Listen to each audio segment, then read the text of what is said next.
Hello ladies and gentlemen, welcome to the channel. This is going to be Thunder Ducky. Now, I've decided to not really stream this or to quote-unquote normalize the way that I played this, and you'll see what I mean here in a second. This is going to be Call of Juarez Gunslinger. This is kind of a Call of Duty Western-esque, so it's kind of like, you know, Red Dead Redemption and Call of Duty had a love child, and this is it.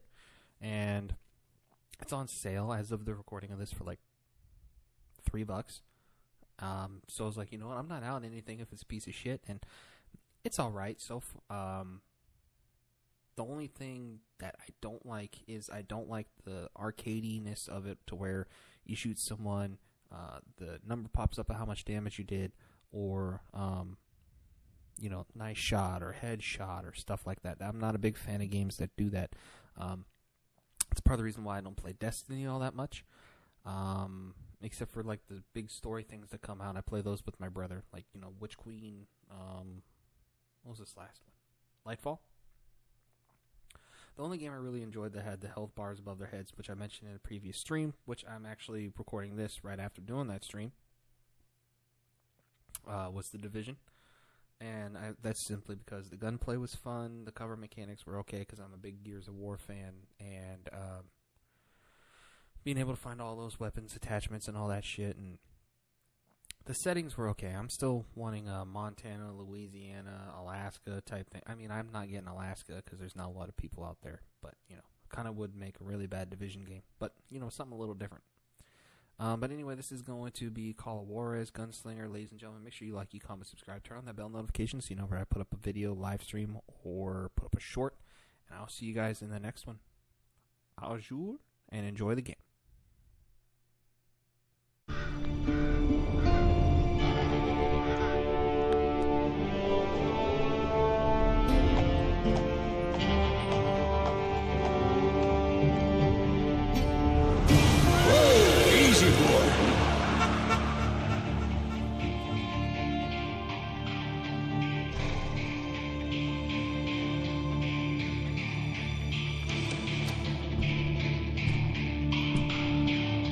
Don't I know you, sir?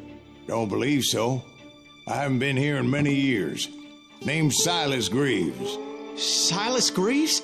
The bounty hunter? Used to be. Ah, what are you doing here in Abilene? Just passing through. Got a little business to take care of. Well, sir, it would be an honor if you would allow me to buy you a beer. Hell, son, it would be my honor to drink it. I'm Molly. Howdy. I'm Dwight. That's Jack and Steve. Ben's behind the bar. Oh, I bet you got some great stories. A couple. Any of them true? Jack, be nice. A few. What about your shootout with Henry Plummer's gang in Bannock, Montana? Is that where you started as a bounty hunter? That's what it says in this here dime novel. Don't believe everything you read in them dime novels, boy. First man I hunted was back when I was riding with Billy the Kid. You knew Billy the Kid? Damn right. That scrawny son of a bitch had no fear. Wouldn't back down for nobody. I heard he collected the 10 stars off any crooked lawman who crossed him. It was a war, boy. The Lincoln County War. And Billy promised his regulators would take the life of every bastard who helped bushwhack John Tunstall. Kid had a big chip on his shoulder and a hair-trigger temper. Made him dangerous as hell.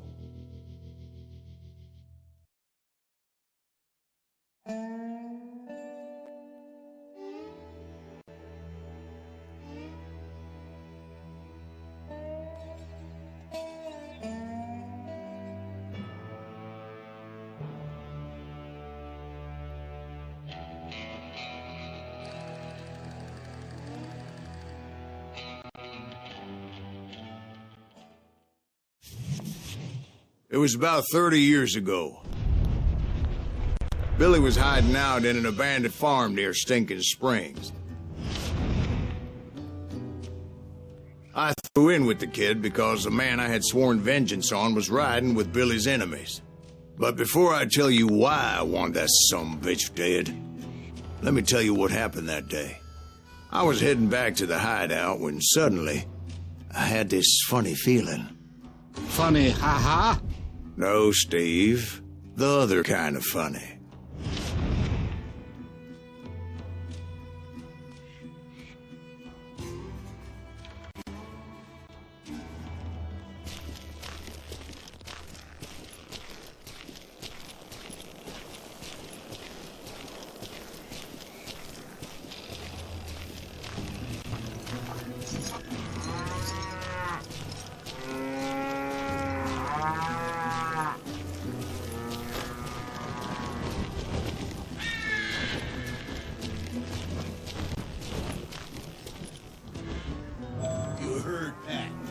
Stay here and keep an eye on the road. That's not fair. We're missing all the fun. I knew those two morons would never let me through. I had no choice. What the hell? Shoot that sumbitch!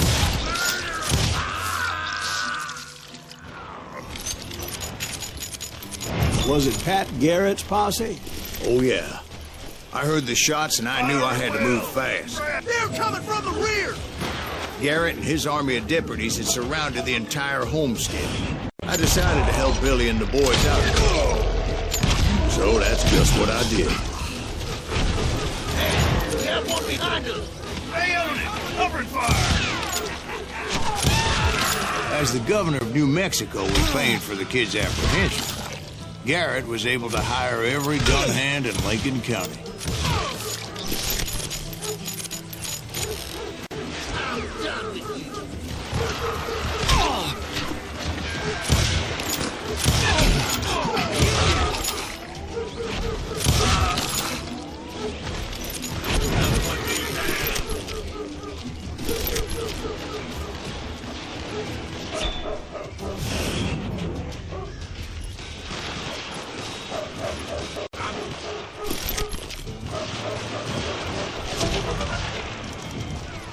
Watch out! He's one of them!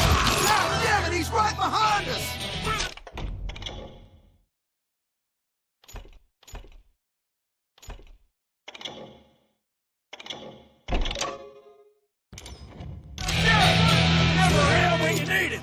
Garrett's men were running around like a bunch of chickens with their heads cut off.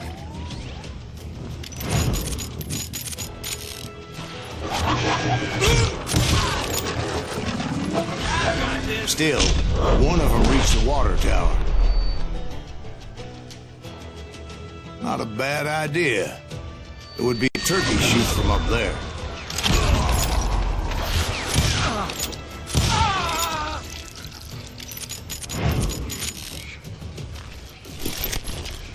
Luckily, these shooters Garrett hired weren't the sharpest tools in the shed.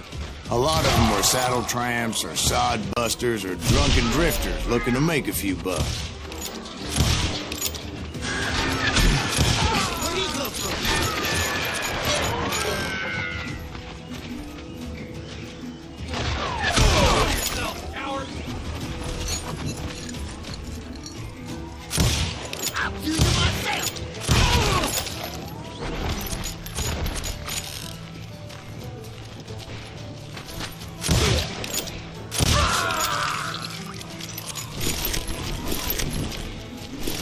Then, I heard a friendly voice yelling at me from the window.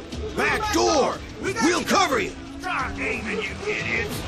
Truth be told, things weren't much better behind the house. I cut their numbers in half, but that just made the ones that were left twice as mad. They made up for their lack of skill with a seemingly endless supply of ammo. You think... It was a bit of a slog, but I finally fought my way around the back of the house. And like that, I was inside, none the worse for wear. I passed Dirty Dave. And upstairs, I found Billy and Charlie Beaudry. How about that? Huh? You like that?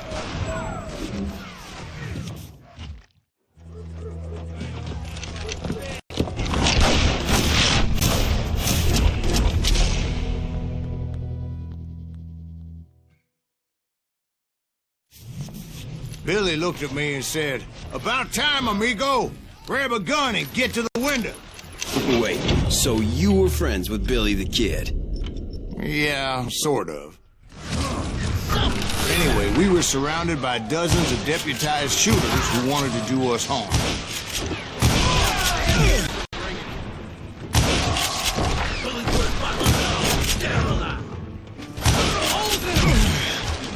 Keep this up all day. I think I got one. I'm telling you, Garrett's men were dropping like flies, but they just kept on Where cutting. the hell Garrett get to? He's missing him.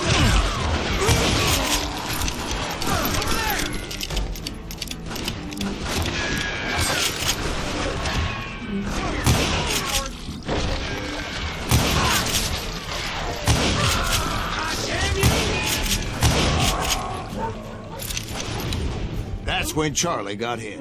"They're catching us in a crossfire," shouted Billy. "Get to the other side."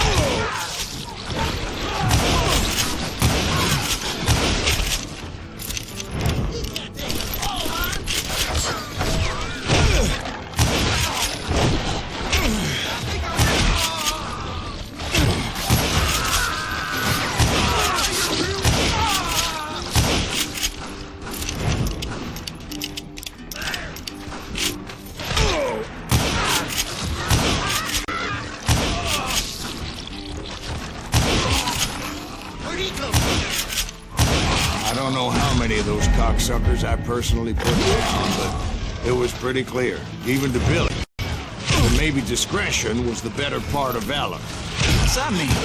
It means that it was time to cut and run. "They got a Catlin," Billy shouted. "Get the horses and bring them round back. I'll draw their attention."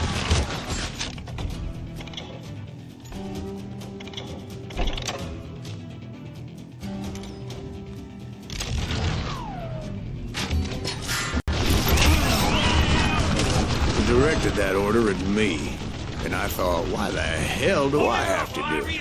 But I went anyway. Dumbass that I was back then.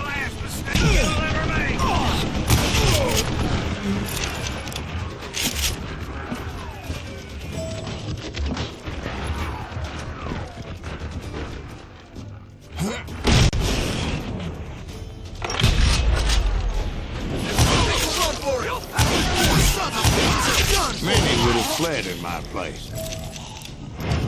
But I had that false sense of invincibility that many young men have. Like Jack here. What are you saying, old man? Jack is just joshing with you. Yeah, he better be. Mr. Graves, please continue. Please, call me Silas, ma'am. Now, where was I? You were heading for the barn.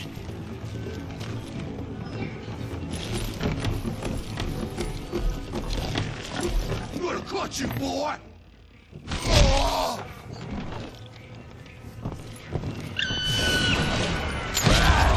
Making my way past the castle of fallen foes.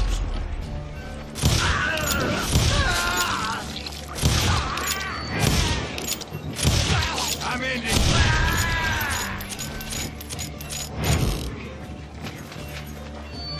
Done with you.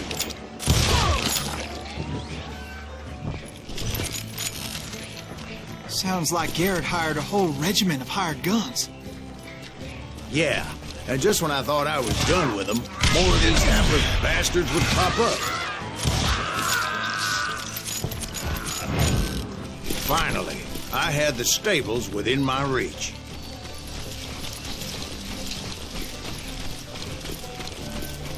And that's when I met Sheriff Pat Garrett. I read that you went toe-to-toe with him, sir. That backstabbing bastard with that tacked-on tin star.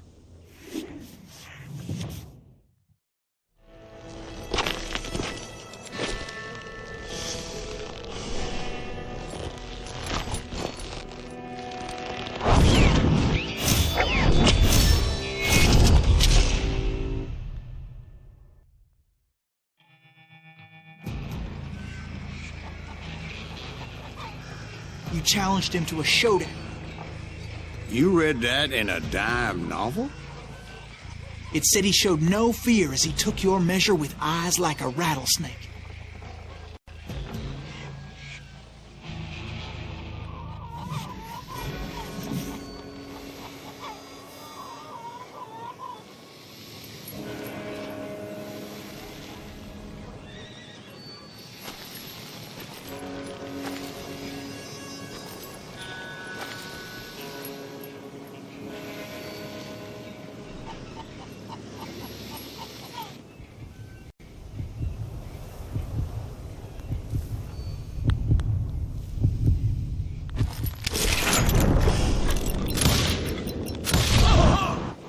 you killed him.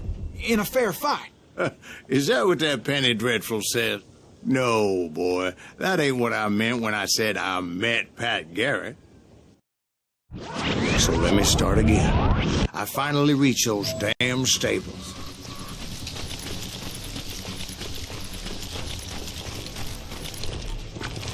And stepped inside, and... last thing I heard was Garrett's voice. That's not Billy. And go on. How did it end? And, boy, that was just the beginning.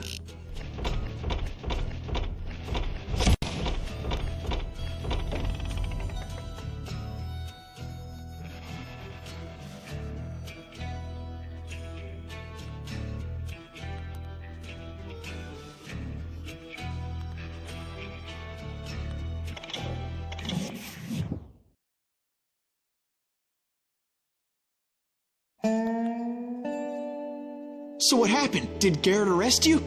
Yeah, after I came to, the bastard had clocked me with his Colt.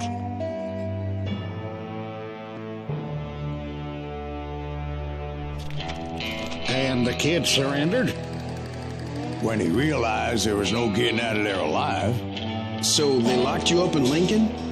Indeed they did. Sentenced me to hang right along with the kid.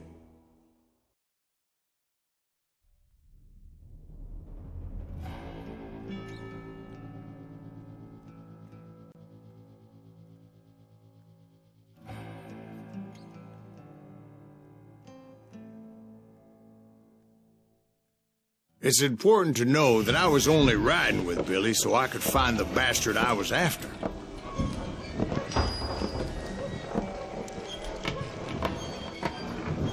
He was with John Kinney's gang, and they were sworn enemies of Billy's regulators. Why were you after him? I owed that son of a bitch a bullet for what he had done to me and mine.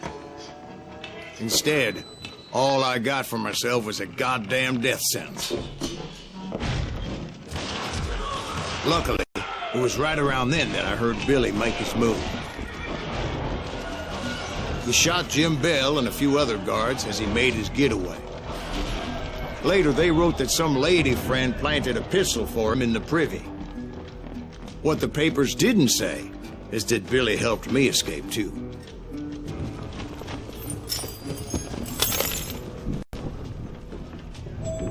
My first order of business was finding a firearm.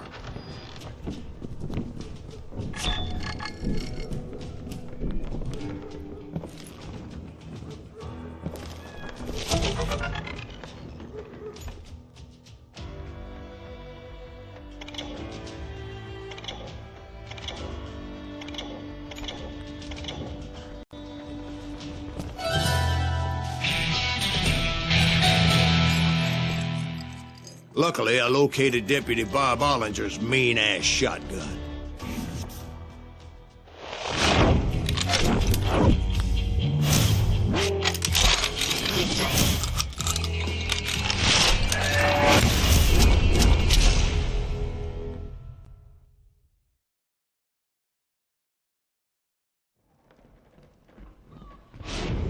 I saw Billy through the window, and he yelled that I should take to the rooftops to make my escape.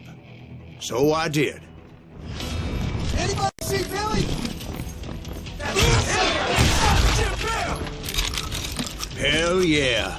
That scatter gun was like a double-barreled howitzer. It could blow a man clear off his feet. You hardly had to aim the damn thing. The kids escaped, raised a huge ruckus.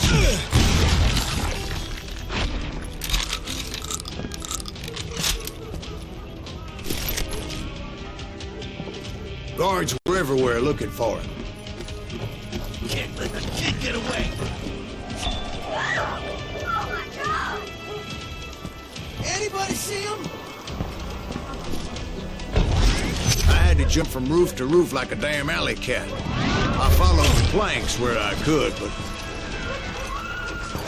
some of that wood was slippery as hell. The whole town was up in arms. And suddenly, I was a fugitive. Garrett's gonna kick our ass! be around here somewhere.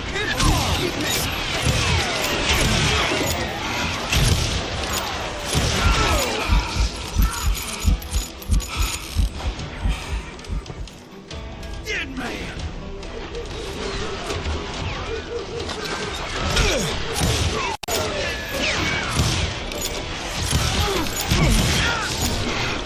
Little ain't that sucker!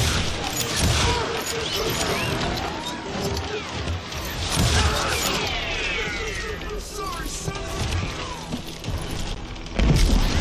And he broke out of jail. Violence is not the answer.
So that bastard you were after, what did he do? He did me and my family a grievous harm. But I knew if I was ever going to find him, I would need to get my ever-loving ass out of there. I tried to be stealthy and sneak my way past. This town doesn't have a moment's peace.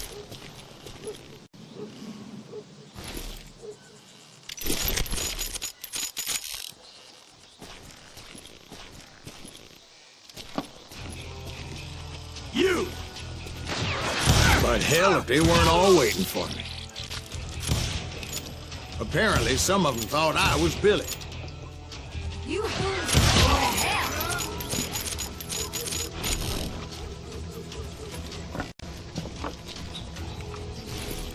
I'm ending you.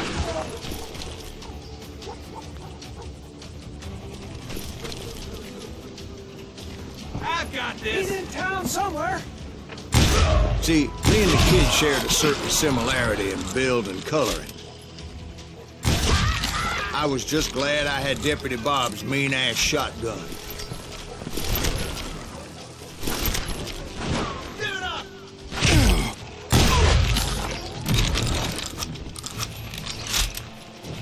They're shooting in the street! I'm here. Let's go! There's children here. So much lead was whizzing by my head, it was like everyone in Lincoln wanted to put me in the ground. I knew I needed to find a horse. Though I never did have a great fondness for those four-legged grass eaters. Smelly, sweaty, ungrateful beasts. We prize them too high, if you ask me. Surrender yourself!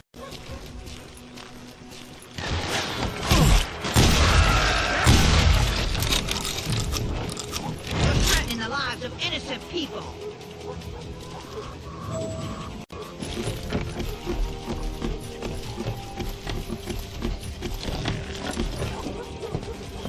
Damn town's going to hell in a handbasket.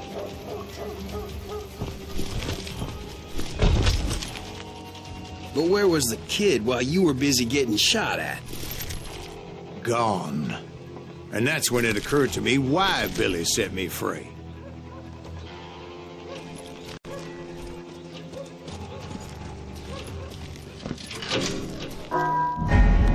Leave him!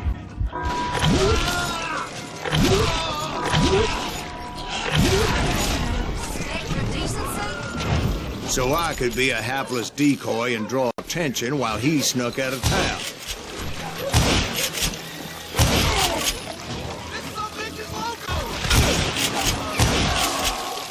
I knew if I made it out of there in one piece, no one would put a price on my head. Because everybody in Lincoln would be dead? No, because they all thought I was Billy, and all that blame would fall on him. Meanwhile, Deputy Bob Ollinger was organizing a posse to put me down. He was already a mean son of a bitch, but he was doubly pissed that I stole his mean-ass shotgun. Anyway, it was me or them, and the only way forward led me straight to perdition. But the cards were dealt, and I had no choice but to play them.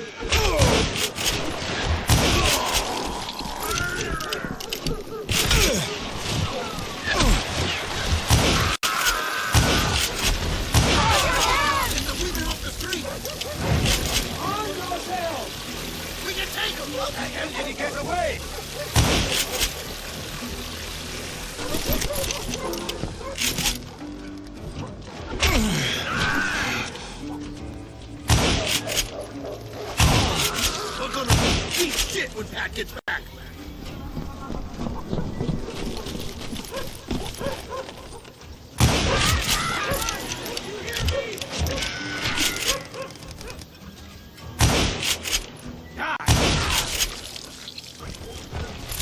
Let's do this.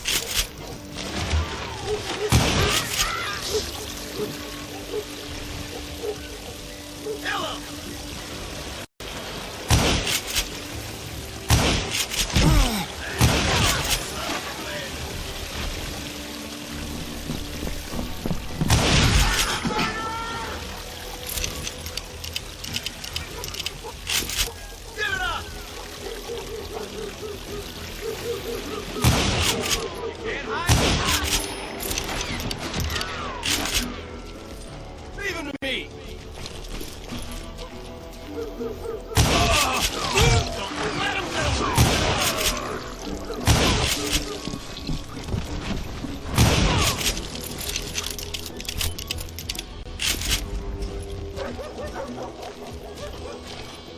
Finally, I found what I was looking for. The stables on the edge of town. I guess Billy saved your ass, taking out Bob Ollinger the way he did. Billy didn't kill Bob. Sure he did. He dispatched him right after he shot Deputy Bell. No, sir. Because Bob came right up behind me, angry as hell that Billy had lit out. "Hello, Bob," I said. "I think you better let me go." And he says, "I don't think so, boy. Not with my shotgun." So we stood there in the middle of the street, eyeball to eyeball. He intended to kill me, and I knew I had no choice but to defend myself.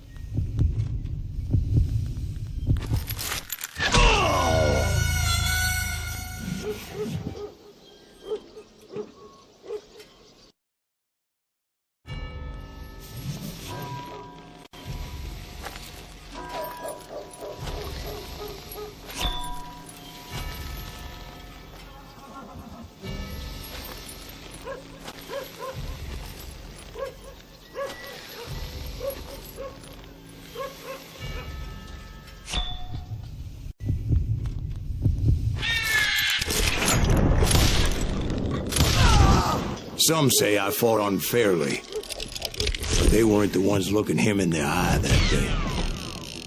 Pat Garrett gunned down Billy 3 months later, so his escape was all for naught anyway.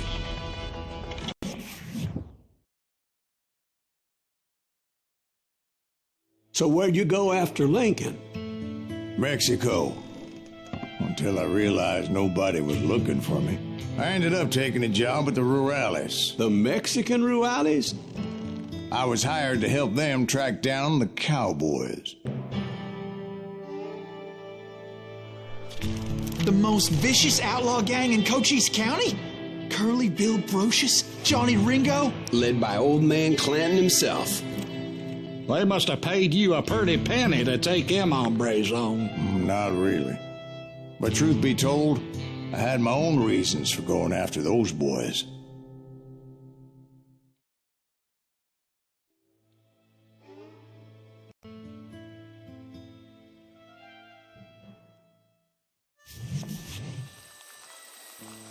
So was the bastard you were after now riding with the cowboys? Roscoe Bob Bryant was his name. Oh. But no, this time it was a different bastard I was after. The aforementioned Mr. Ringo. I came upon them robbing a stagecoach, which wasn't surprising, being they were such murderous thieves and bastards.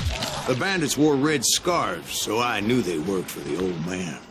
Over there! There! I did my best to help those poor bastards.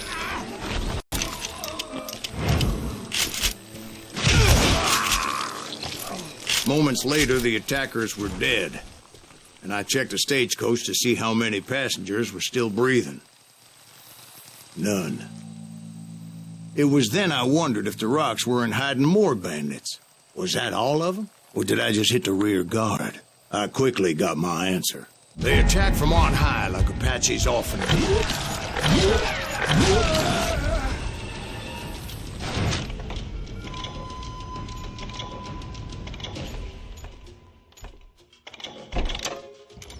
They would appear in great numbers from above and rain down lead on their hapless enemies' heads, making use of the high ground and whatever else they had.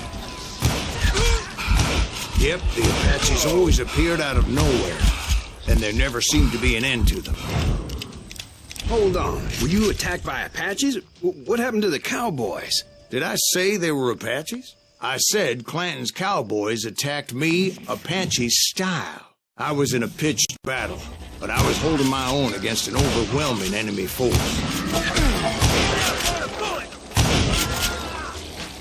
See, at the time, I was still pretty green and would often blunder into regrettable situations. But I just kept shooting at anything I could see up in those damn rocks. I didn't see Ringo, but I knew he was with the cowboys. He and Roscoe Bob had done me a dreadful wrong, and I was determined to have my revenge.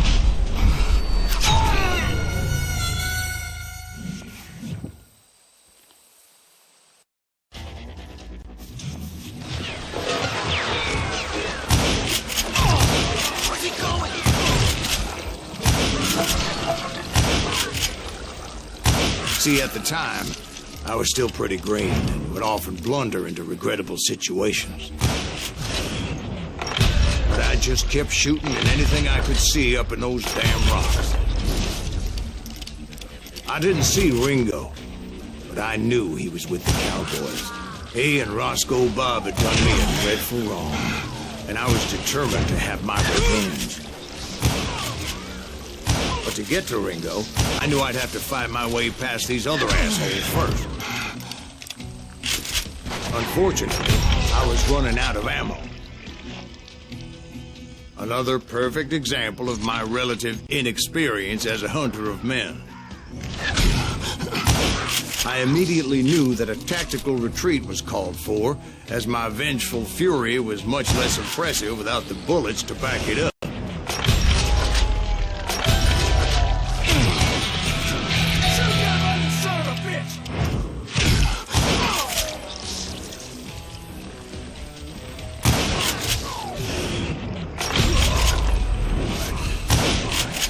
Finally, they managed to corner me.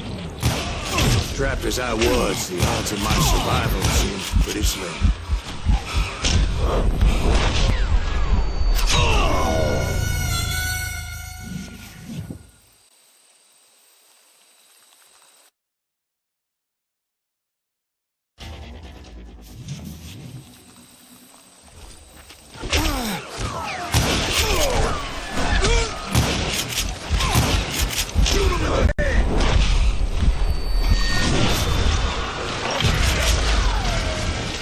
Luckily, Serendipity was on my side as I suddenly spotted a way out of my predicament.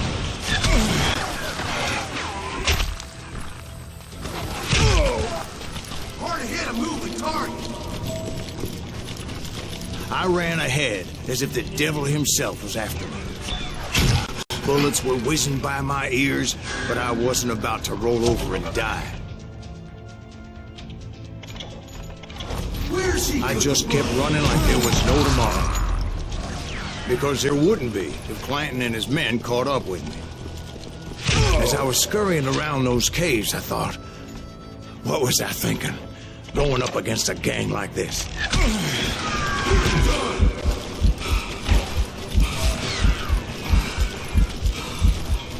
They were hunting me like I was game. Nowhere to run. I just kept running, not knowing where the hell I was going.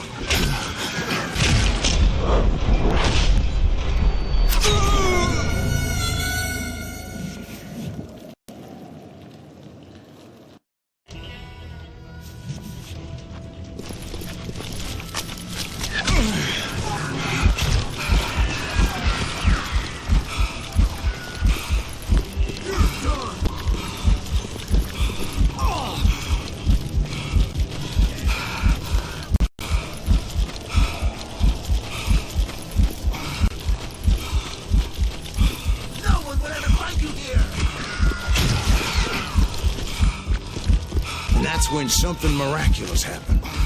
Like manna from heaven. I found the desiccated remains of what looked like an Apache warrior. The old weapon next to him supplied me with some much-needed ammunition.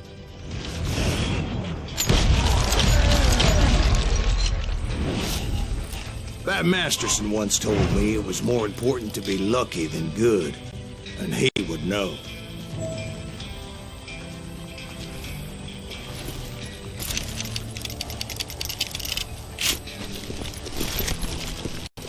And imagine my surprise when I found a fistful of dynamite to go along with that ammo. That stroke of good fortune evened the odds and bolstered my confidence. It was time to turn the tables. Time for the prey to become the predator. Time for the hunted to become the hunter. Time... All right, Jesus, we get it. They were right where you wanted them. That's right, Jack. I was done running. And the old man's boys were not expecting that. No, sir. I came at them like a wildcat. My fury knew no bounds. Where's he going?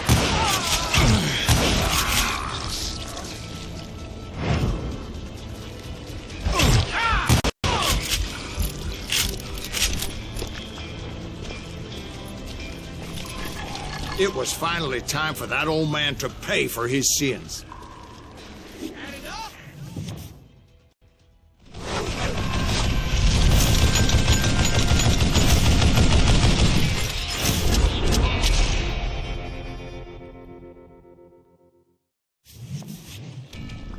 I yelled out at the top of my lungs, "Clanton, I'm coming for you!"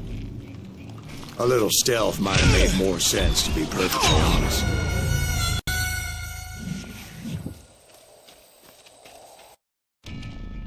But I knew I could not let that deter me.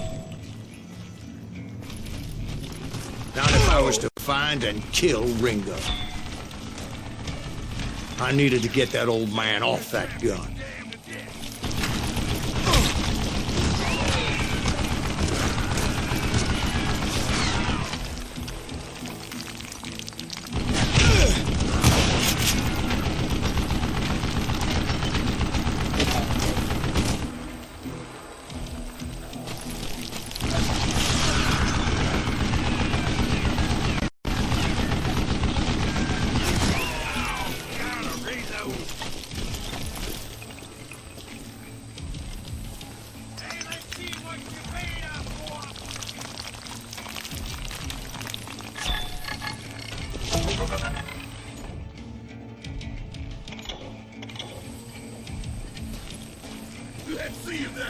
Most everyone thought it was the Ruales who had come up against him in Guadalupe Canyon, but it was just me.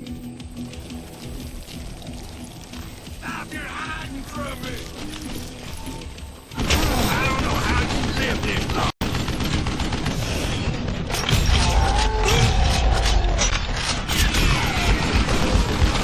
What a piece of crap!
A few weeks after that dust-up at the OK Corral, I was still after Johnny Ringo.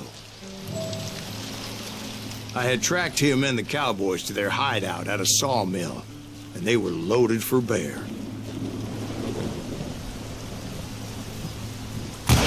So, what exactly did Johnny Ringo do to piss you off? Well, him and that other bastard. Roscoe Bob Bryant? Yep. They both deserve to die, and I promise I'll tell you why. But first I need to tell you about the Cowboys' new boss, Curly Bill Brocious. Earth's coming! Get ready, boys.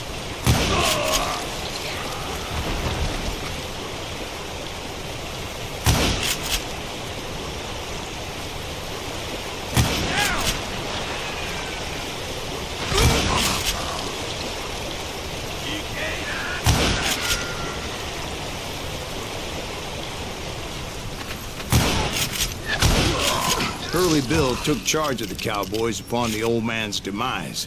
And after that gunfight at the OK Corral, the Clantons wanted revenge. So they murdered Morgan Earp and grievously wounded his older brother, Virgil.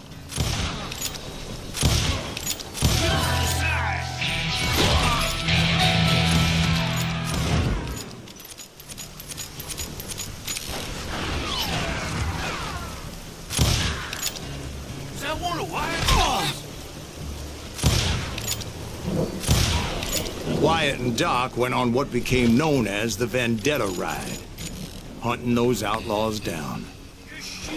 So when I showed up, that's who they thought I was.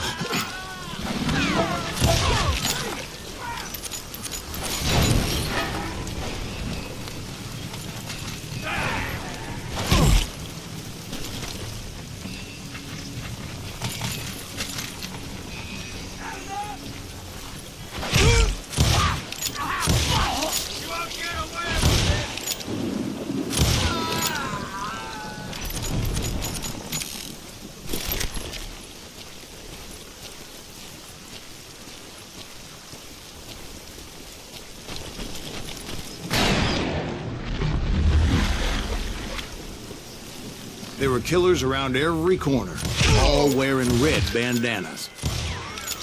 That's how the cowboys identified each other, and I was beginning to wish I had one myself.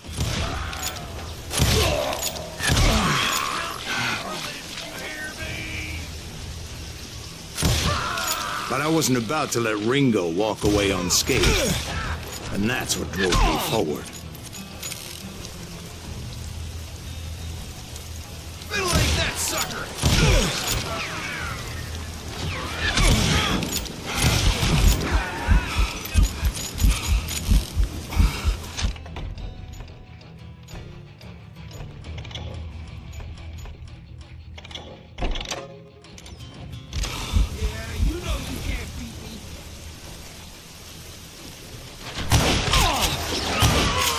They say that Ringo was infernally fast. I hardly saw anyone faster, boy. Certainly not Wyatt Earp. That man was all hat and no cap.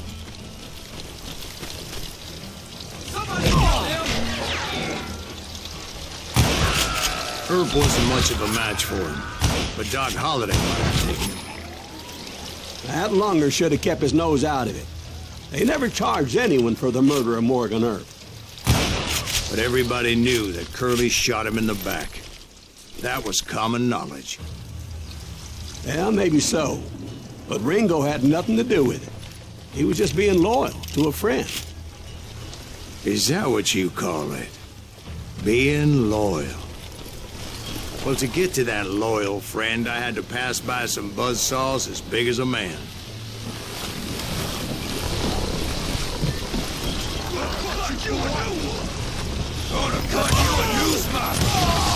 Excuse me, sir. I have a question. What's that, Dwight? After old man Clanton died, why didn't his son take over the cowboys? Because Ike Clanton was dumber than a box of rocks and a yellow belly to boot.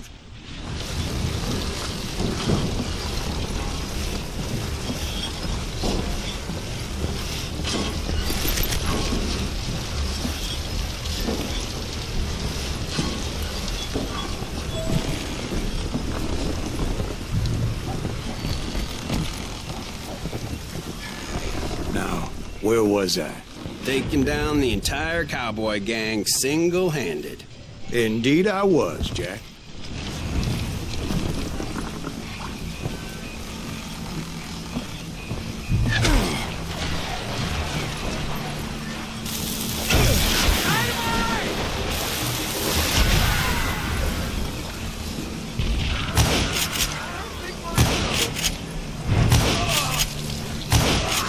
Though it wasn't easy, as those boys had good cover.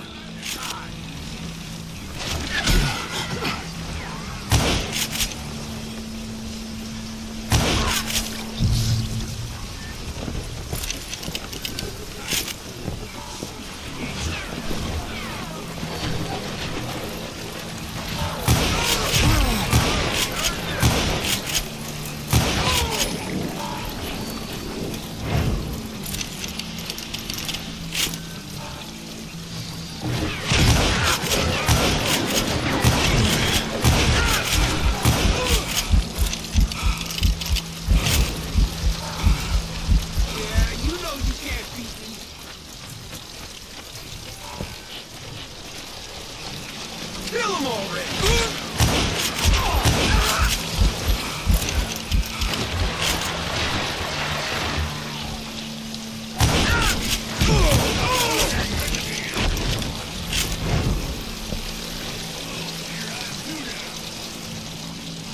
Flank him. Ain't bothering me none.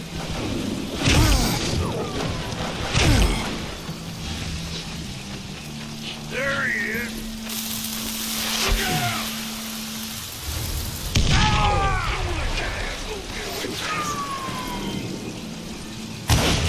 Boy, you are hitting hard. Keep shooting. I don't mind.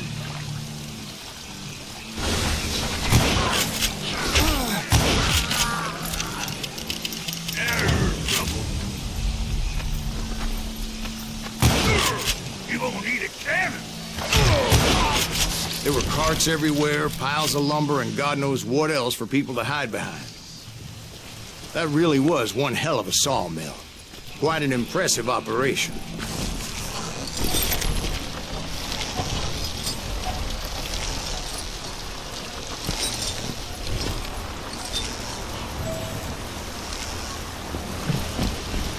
And where was Curly Bill? Did you see him?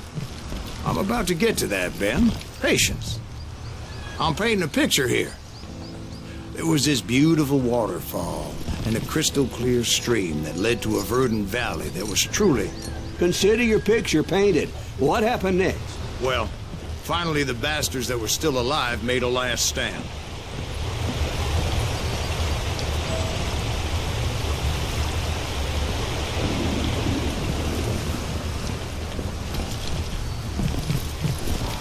Curly Bill, Johnny Ringo, and his compadres took off into the lumber yard, and I followed after.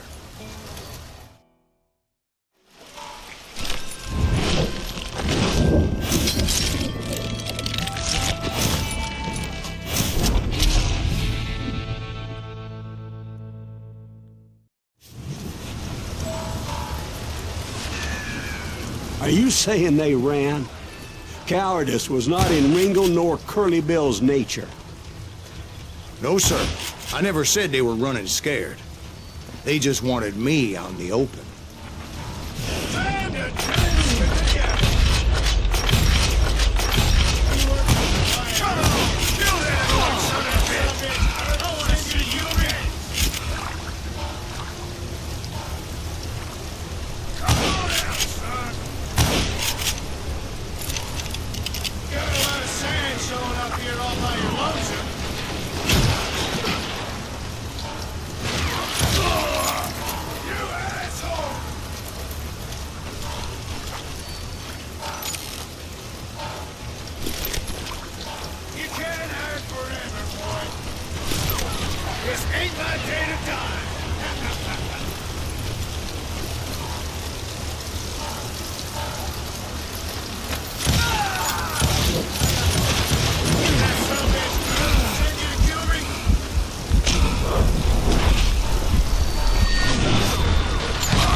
You're going to the gates of hell! Help me out here! This is it for you! Hiding like a scared little puppy! Make your peace, brother!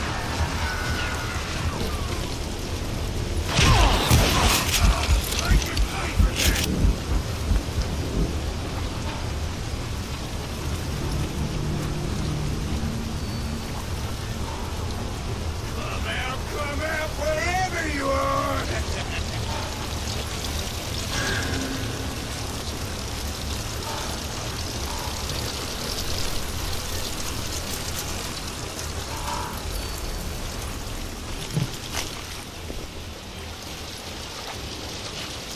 Come on out, son!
Are you saying they ran?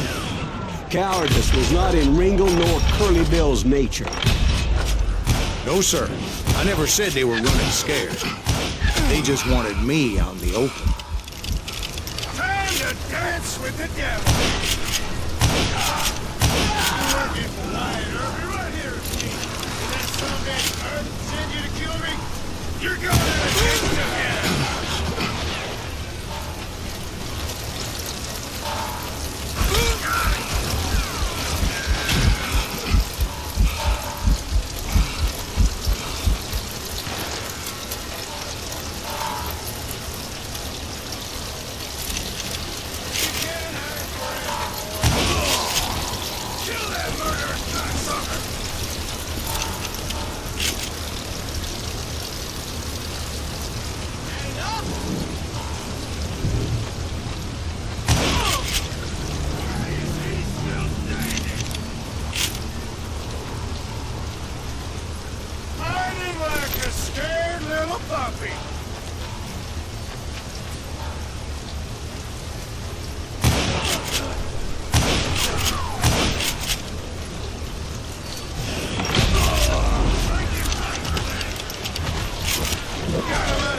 Showing up here all by your lonesome.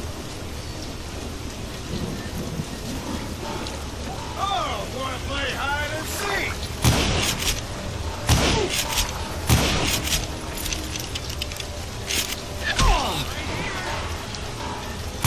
You asshole! Hope you made your peace, brother.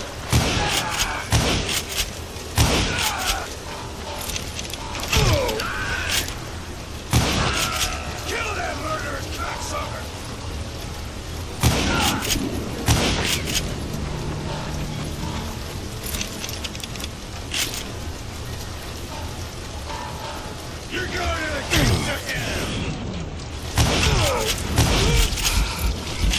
Brocius gave me no choice but to take his life. But Ringo was nowhere to be found. I knew you didn't kill Ringo, because he was found dead in a different location altogether. To this day, his killer is still unknown. Indeed. Took me a few months before I finally tracked his ass to West Turkey Creek Canyon.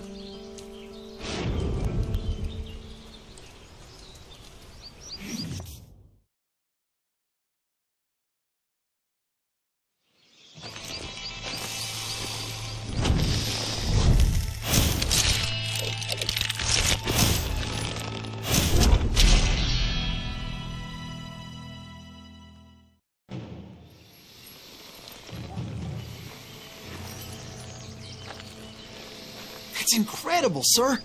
I always thought that Doc Holliday was the one that killed him.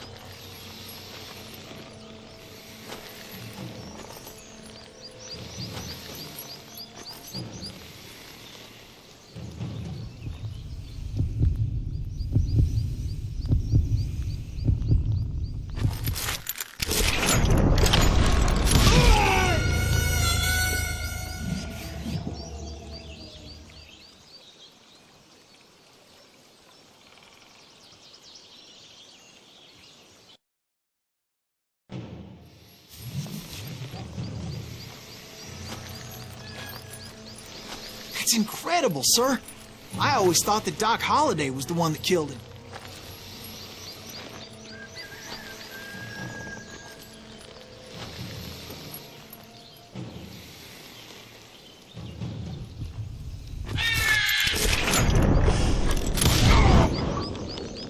Sorry I had to ruin the legend for you, boy. But the legend ain't always true.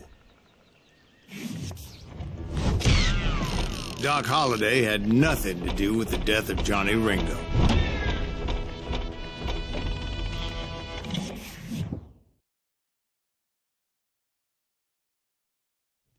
I was paid a healthy bounty for Ringo and Curly Bill, and realized there was real money to be made. That's why I went after Henry Plummer.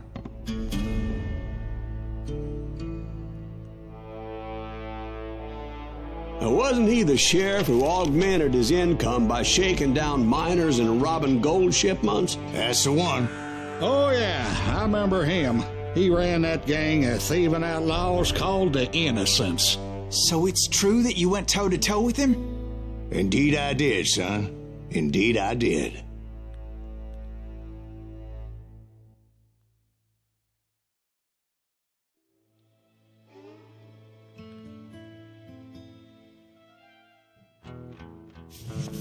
I knew I needed resources if I was going to track down Roscoe Bob Bryant, and hunting Plummer looked like a good way to get rich quick. As the local vigilantes exposed him as the leader of the bandits, and put a generous price on his head. Plummer rallied his gang to plunder one last gold mine before making their escape, and that's where I thought I'd find him.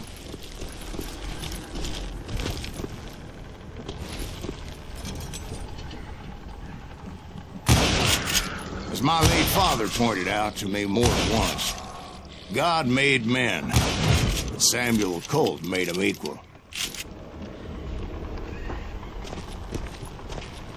Oh, yeah? Who the hell is that then?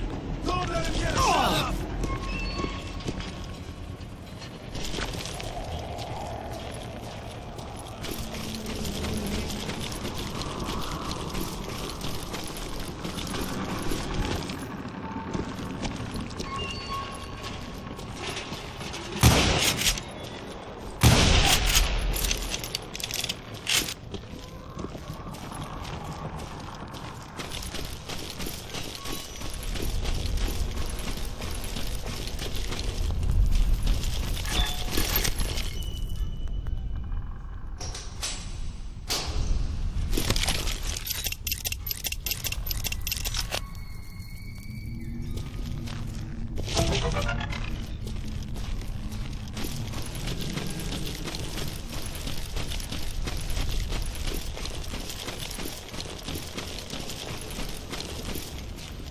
I knew that dynamite wasn't mine, so I decided the polite thing would be to return it.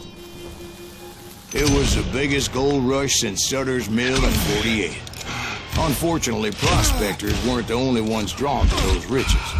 It's our gold now.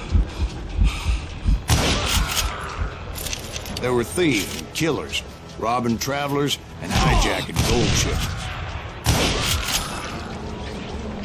like those that ran with Plummer. Some were just regular folks I knew from town, drawn by greed and easy pickings. Charlie Crow, the blacksmith. James, who worked in the stable. Sam and Jeremiah Barber, the butcher's son. Ordinary citizens who lived a double life. Stealing and thieving and murdering their neighbors.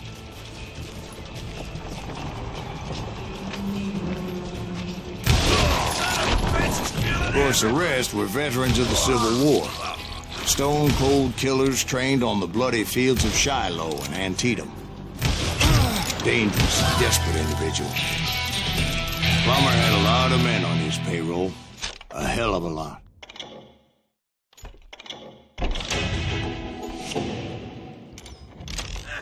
That son of a bitch pretended to protect the public with one hand while stealing them blind with the other.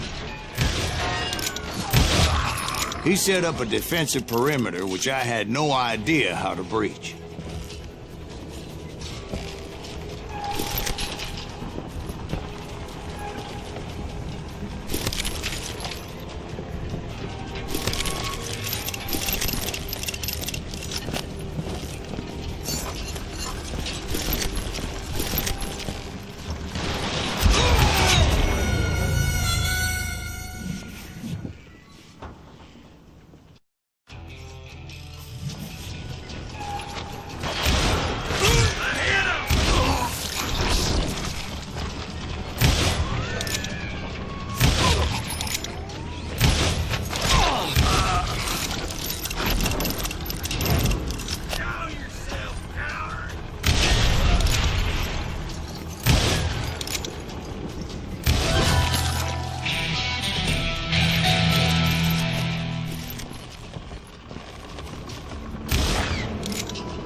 I was outnumbered and in way over my head, but I was too damn stubborn and stupid to realize it. They must have thought I was touched, or had some kind of death wish. I thought I was some kind of hero.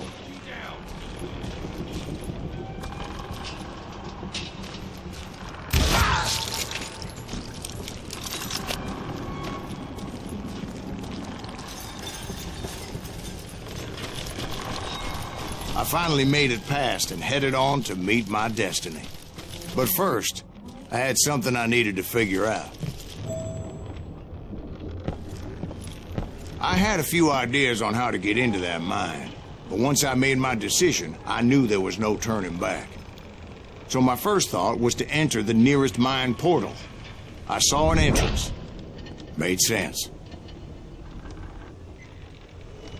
It was the quickest way in, but that also made it more dangerous, as there would undoubtedly be enemy pickets posted along the way.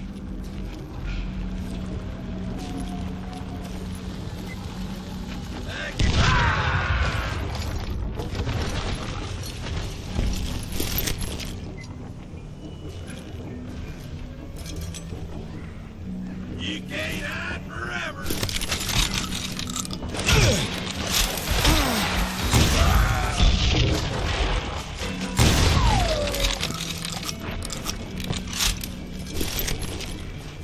Besides, once you enter a mine like that, it's easy to get all turned around.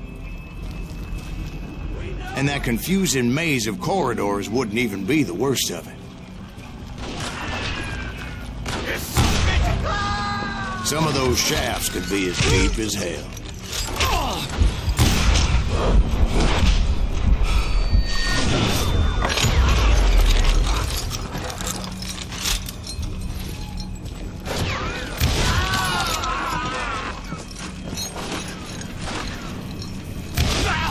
A single stumble or misstep can easily end in a deadly plunge to oblivion.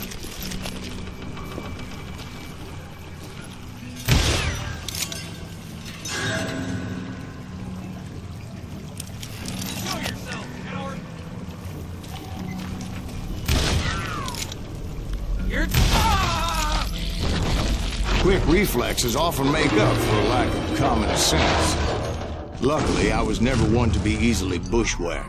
I would just need to be careful not to blow myself to kingdom come.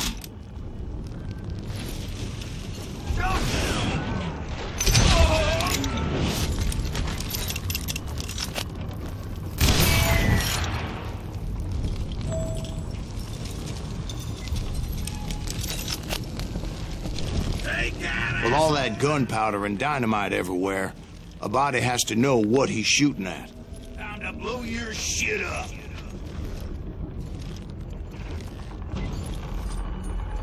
You can run, but you can't hide. You ain't beating me.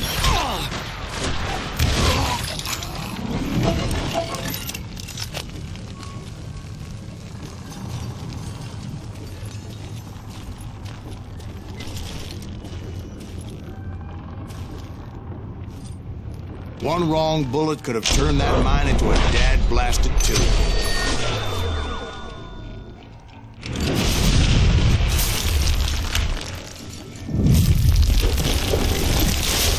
I freely admit that my plan of attack was not just moronic, but clearly insane.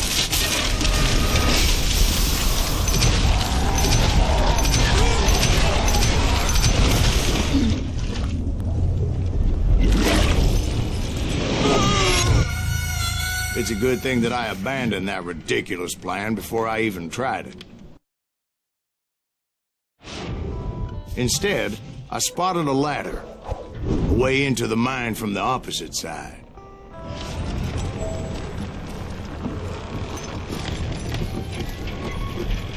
It was a long way around, but that approach seemed more sensible at the time. Of course, being I had a problem with heights, that scaffolding scared the bejesus out of me. Climbing down that ladder required some caution, because even though I had a younger man's reflexes, no man can dodge a damn bullet while climbing down a rickety ladder. I needed to make a leap of faith, which ain't easy when you're suspended between heaven and hell.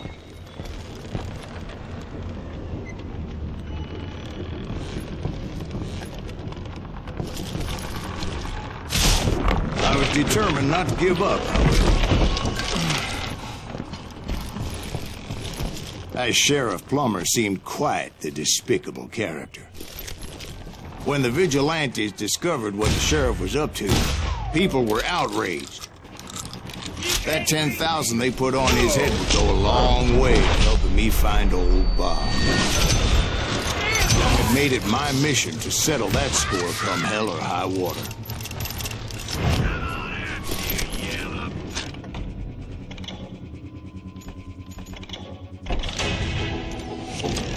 I do not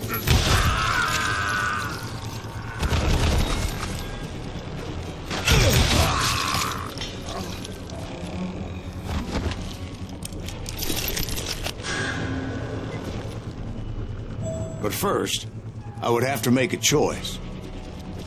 Take the elevator or climb the ladder.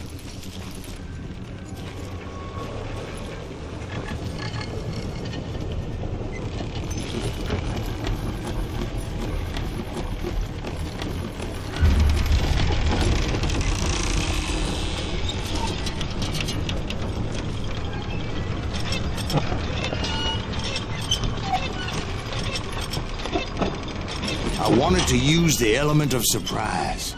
Plus, I figured I could use the exercise.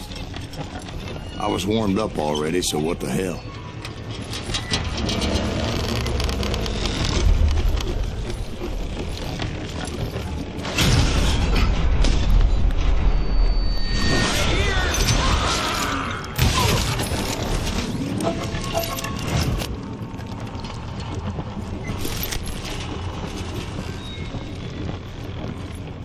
Plummer was a mad dog killer, and the people of Nevada City deserved better.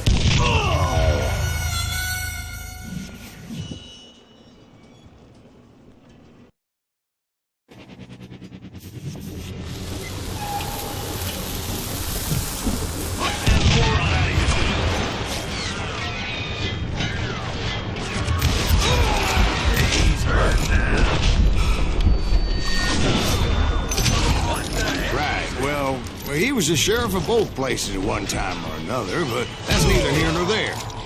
Damn you!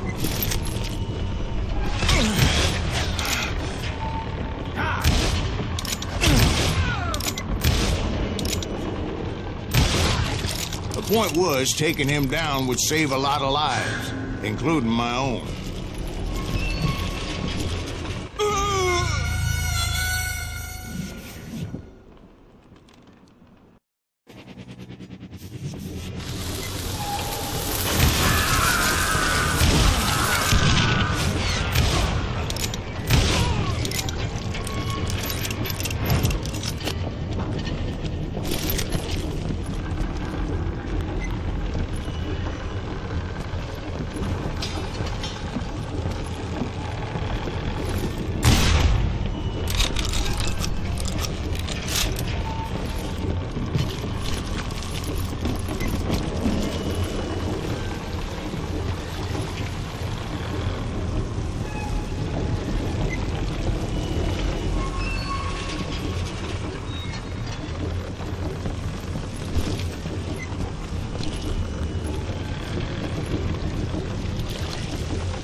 This is gonna hurt!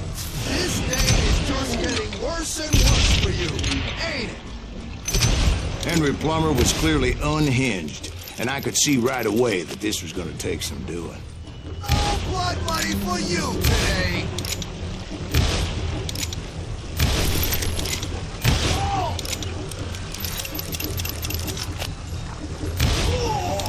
I can shoot too!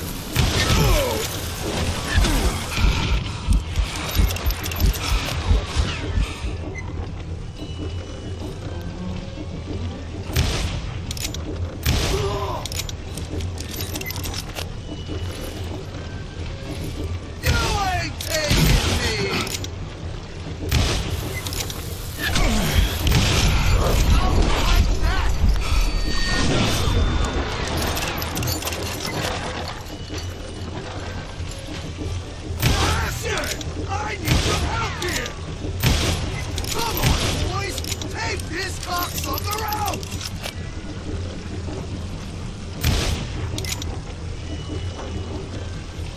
Oh! Rule the day!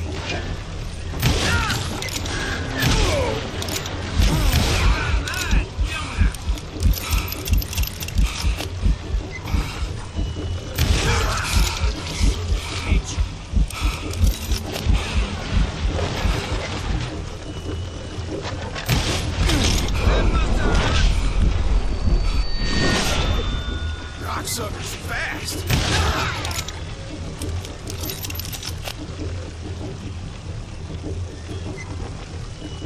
Catch this, you son of a bitch! I can shoot too!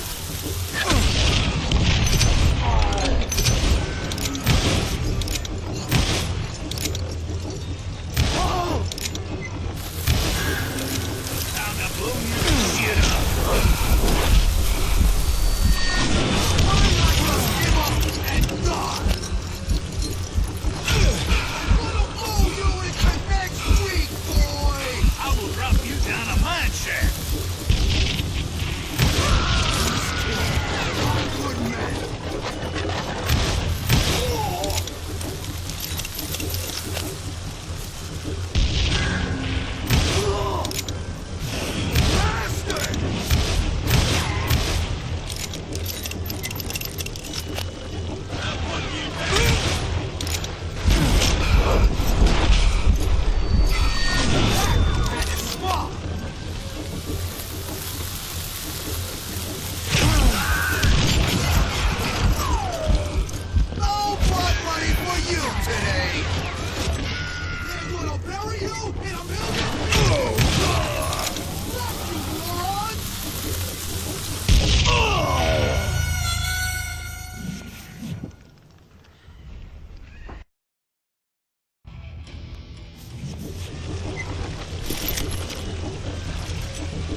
I can shoot too!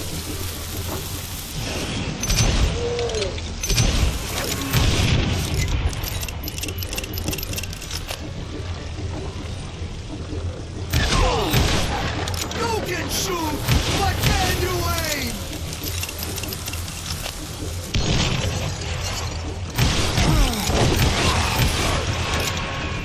Oh, you get the next week, boy! I do not deserve to die like this! Oh. Oh.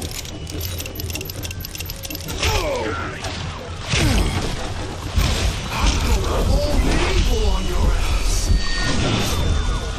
What the heck is happening?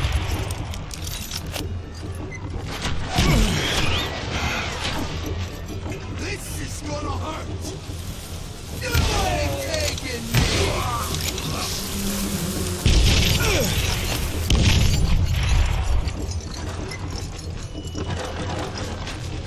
I can shoot too! What's this, son of a bitch?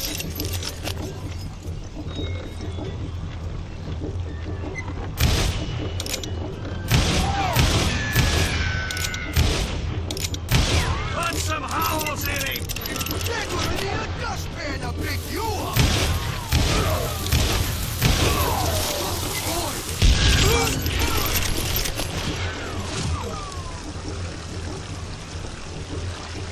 You're dead! You want some more?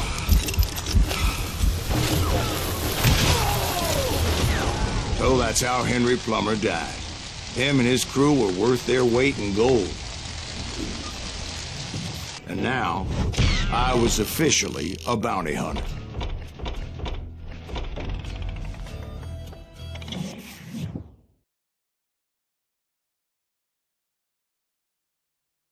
So, did you finally go after that Bob feller? Well, I heard word he was in Kansas with John Wesley Hardin. So that's where I went. Where in Kansas? Abilene. Why do you ask, Ben? No reason. Was Hardin as fast as Ringo? Ringo was fast, but John Wesley was as fast as the devil himself.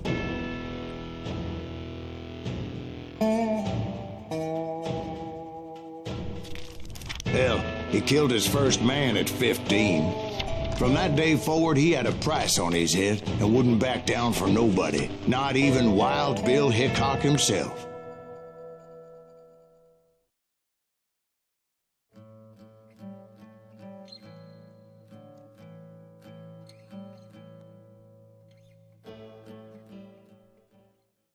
I dodged death many a time, and that night in Abilene was no different.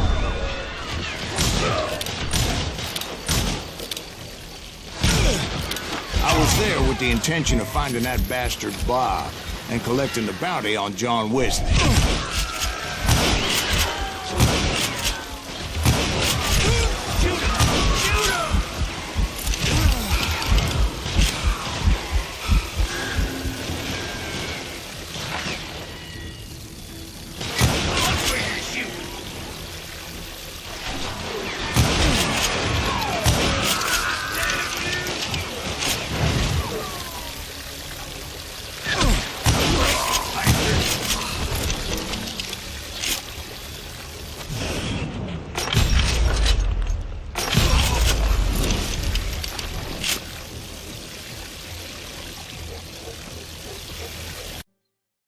I dodged death many a time, and that night in Abilene was no different. What the heck? I was there with the intention of finding that bastard Bob and collecting the bounty on John Wesley.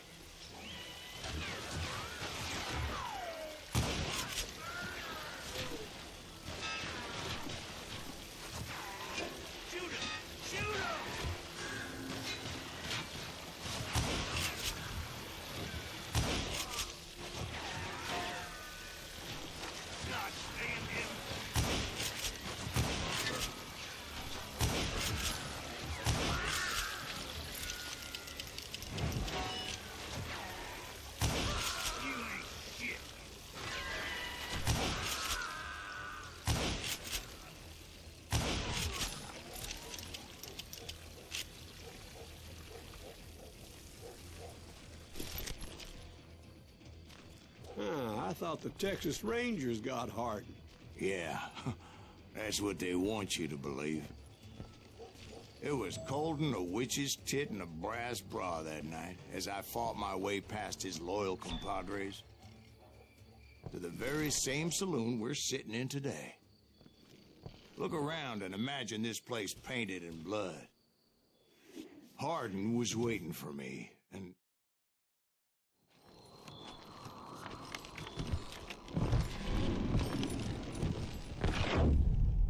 Wait, I'm jumping the gun here.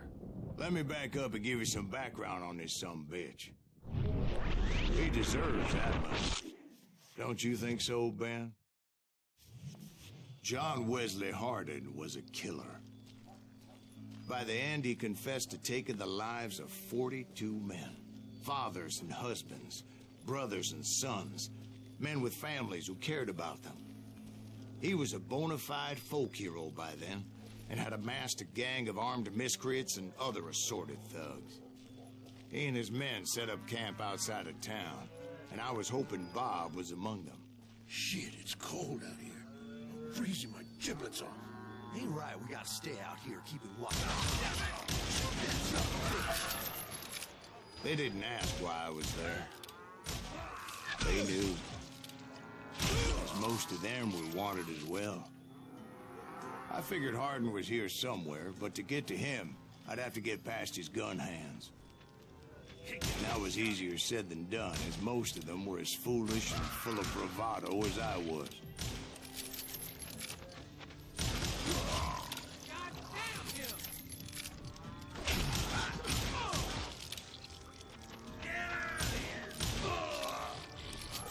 I had to spill a lot of blood to find out Hardin wasn't in that camp. He was carousing in town with his closest friends. Hardin's boys apparently didn't want me to reach the Bull's Head.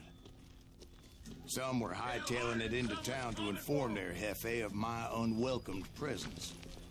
Stop that sumbitch! I wondered if Bob was among them. Let the boys know we got another law dog.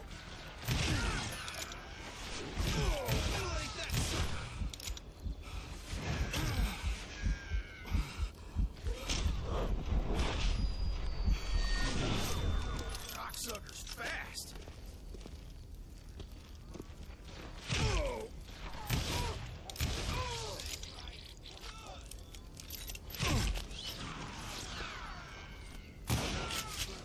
One sorry son of a bitch.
Time to fill you full of lead.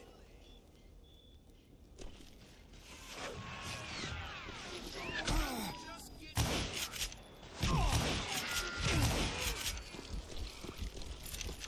That's right. Run!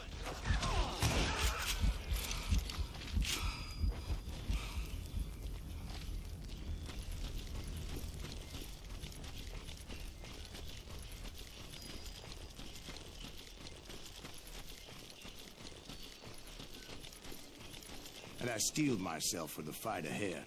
For as good as I was, deep down I wondered if John Wesley wasn't just a little bit better.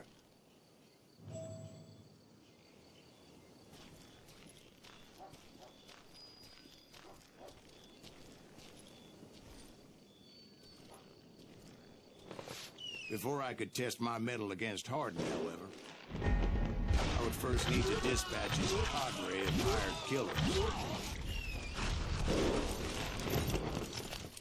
Most of these degenerates were beyond redemption, but John Wesley might have been a different story. I didn't learn until later that that night was in fact his birthday celebration.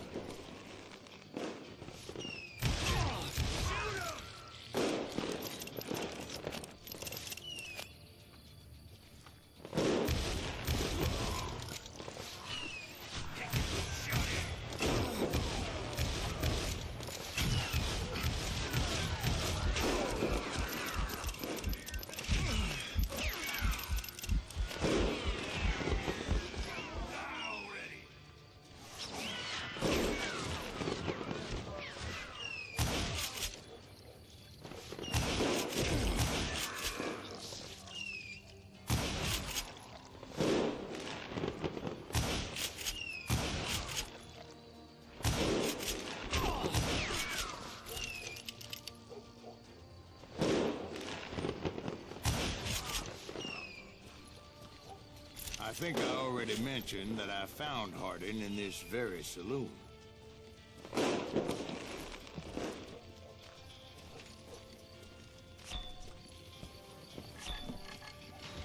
Suffice it to say, nobody there was happy to see me.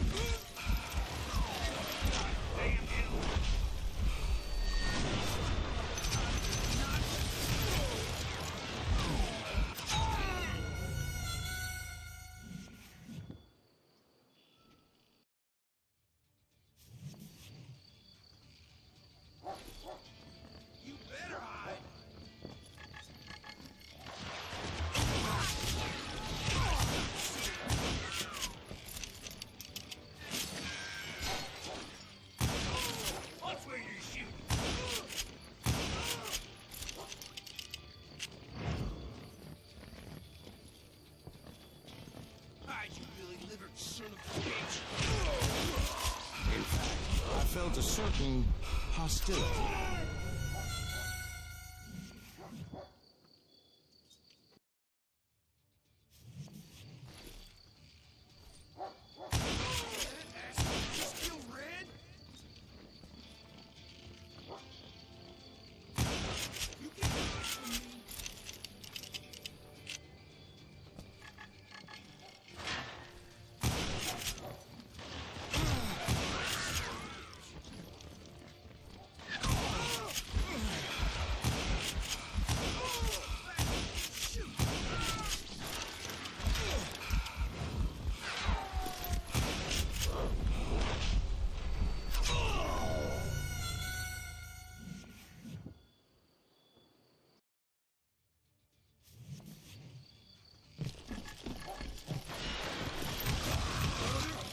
Make you pay for that.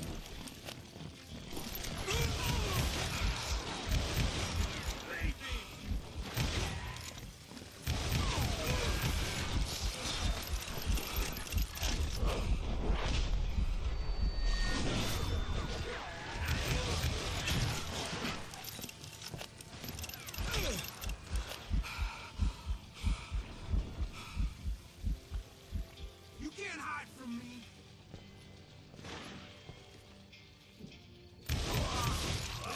Shoot! Gotta give him that.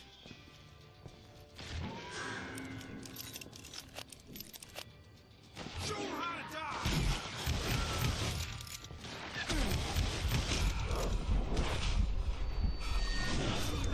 Kill the likes of you!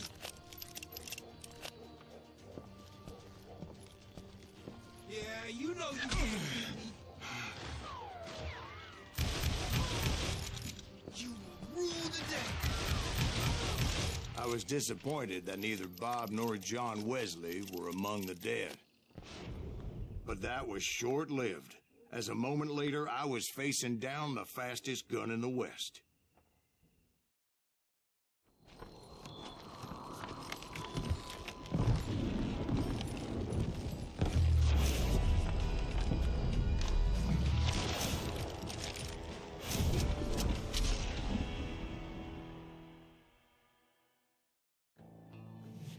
I felt a bolt of adrenaline. Or maybe that was fear. He was well known for his tricks, and I knew I'd need my own if I was ever to defeat him.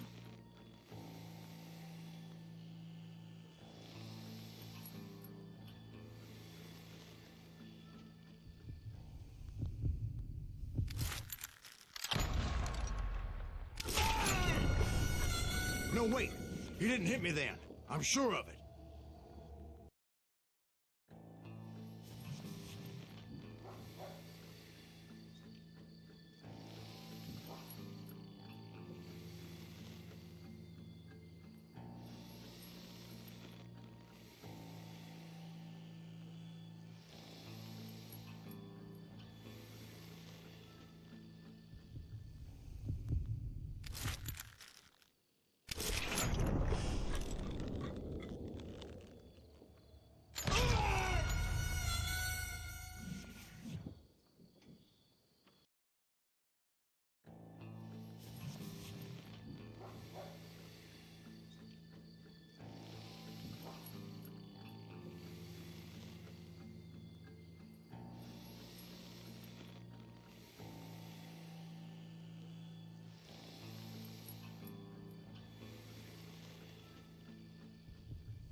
I felt a bolt of adrenaline.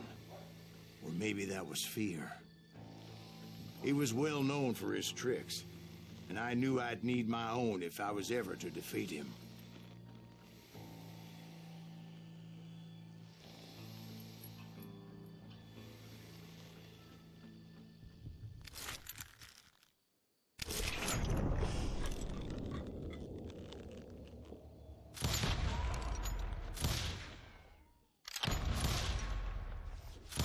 That man was faster than greased lightning.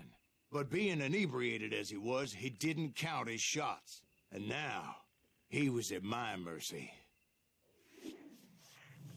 So he didn't die? No, I sent him to prison. Years later, after he was free, some restless Avenger took his life. Shot him in the back in a saloon just like this one. Anybody up for another beer? Ben?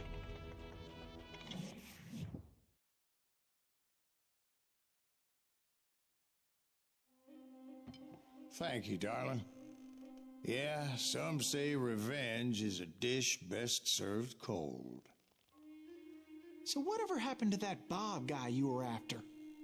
Personally, I'd like to hear some of your other adventures.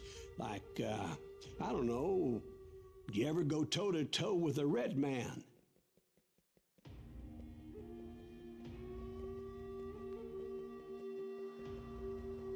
Yes, I did, Ben. I remember once I was after this renegade Apache, Grey Wolf.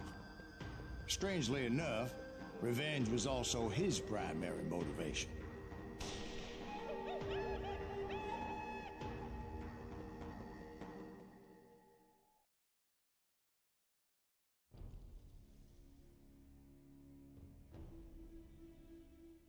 A bounty was put on Grey Wolf's head, and that's how I came to hunt him in the mountains. Mountains so high they tickled the nether regions of heaven.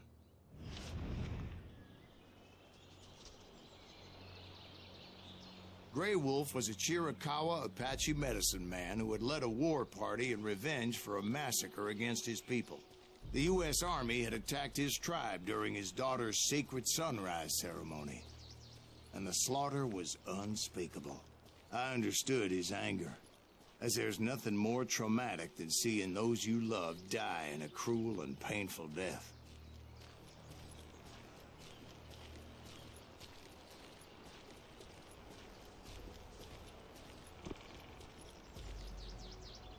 Right from the beginning, I couldn't shake the feeling that Grey Wolf was watching my every move. He led a band of young Apache warriors who wanted retribution and were more than willing to die for him.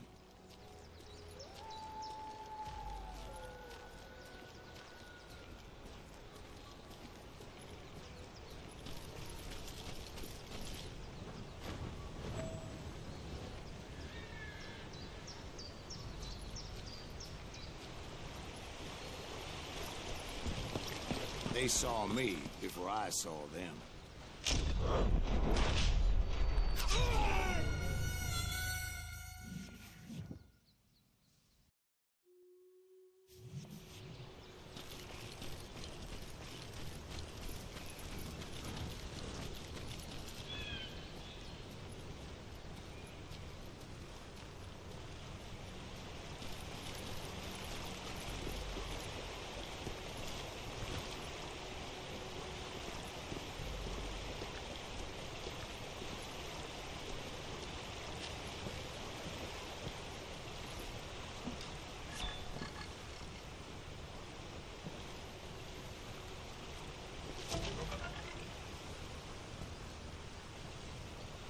They saw me before I saw them. And it crossed my mind that maybe this wasn't such a good idea.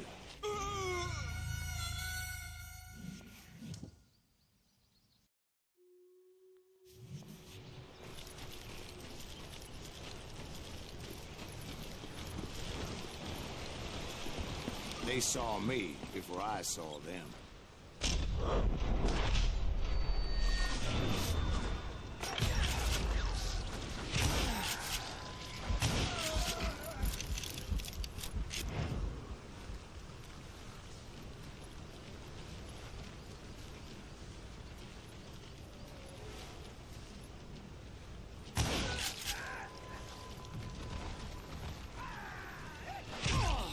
Crossed my mind that maybe this wasn't such a good idea. But now that the shooting had started, there was no backing down.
They saw me before I saw them.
was rugged country, the winter home of the Chiricahuas, and that's why they had retreated there.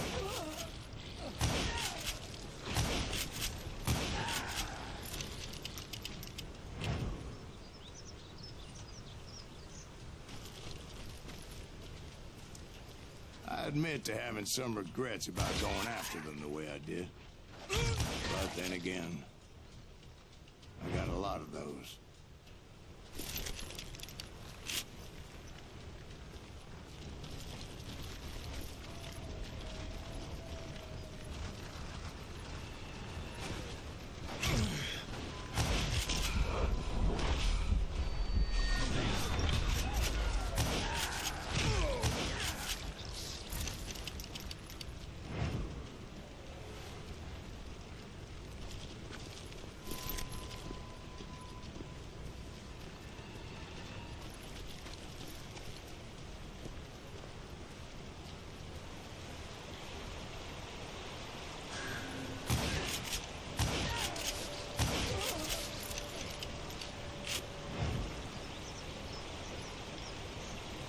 Did you find Grey Wolf? Not at that moment, but I did find the entrance to their hideout.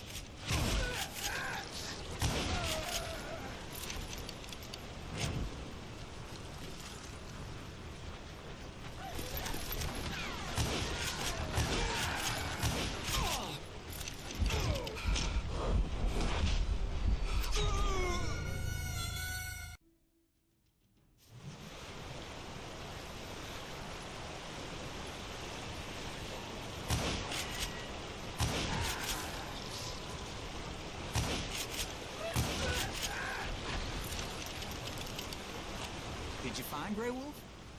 Not at that moment, but I did find the entrance to their hideout.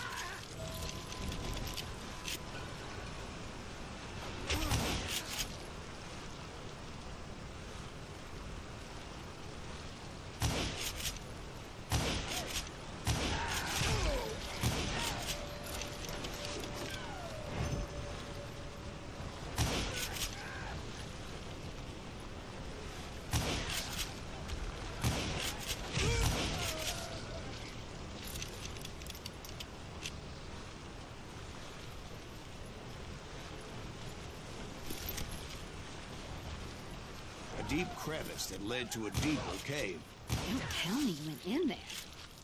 Yeah, but it's not out of bravery so much as pure, angry cussedness.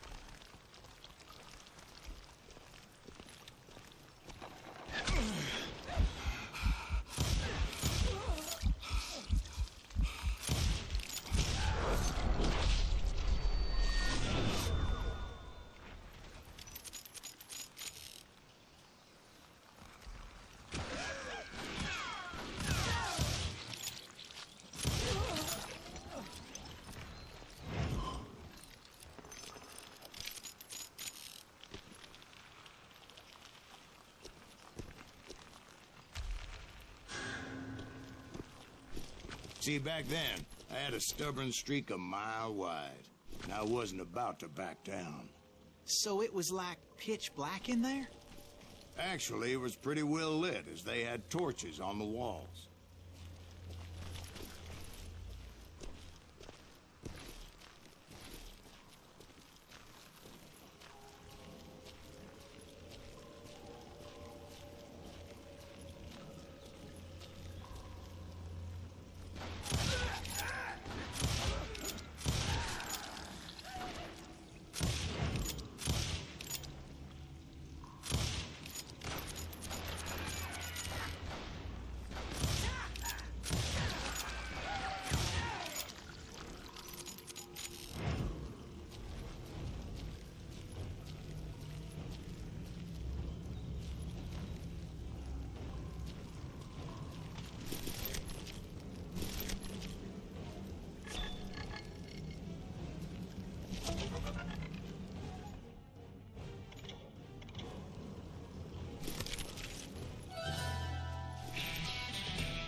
was his cave? Big as hell, Ben. Chiricahua had hid out there during the Indian Wars.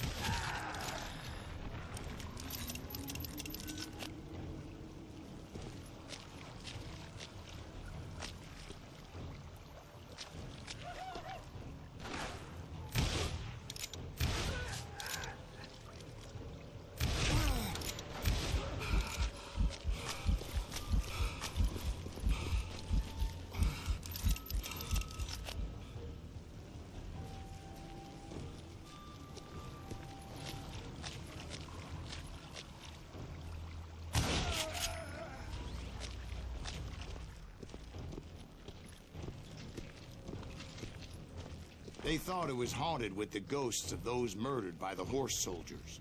The cave was haunted with dead Indian ghosts?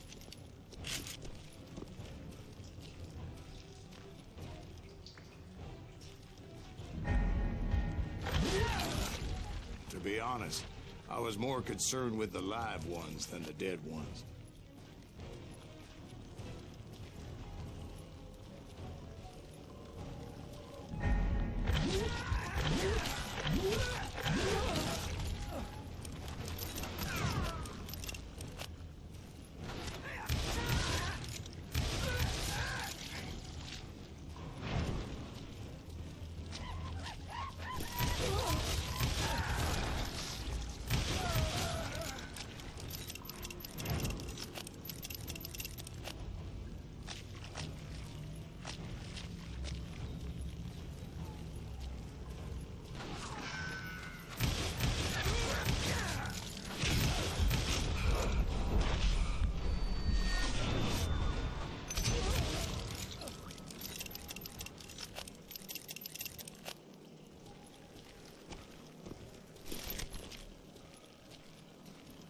How come you know so much about engines? A few years back, I was married to 2 Mescalero women.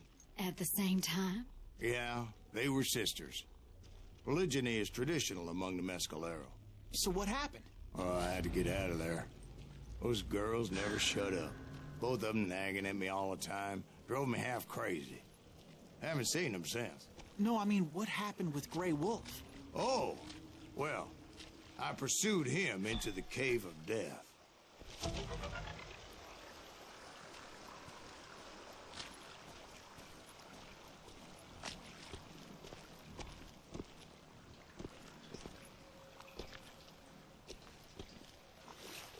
I came upon this flooded grotto, and that's when I saw him. He came to me unarmed and unafraid. His voice echoed in the shadows, and I sensed he meant me no harm. You carry great darkness in your heart, and if you do not release it, it will claim your soul. The sound of his voice put some kind of ancient Indian spell on me.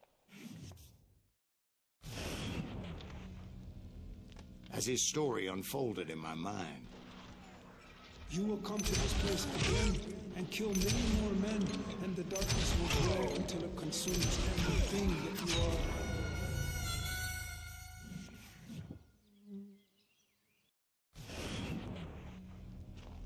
as his story unfolded in my mind.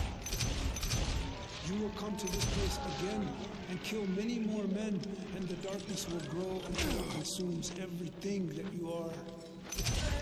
The soul will have no raiment, the eye having tears. He said I was a great warrior, a coyote man, unequaled by any other pale-faced warrior, or something like that.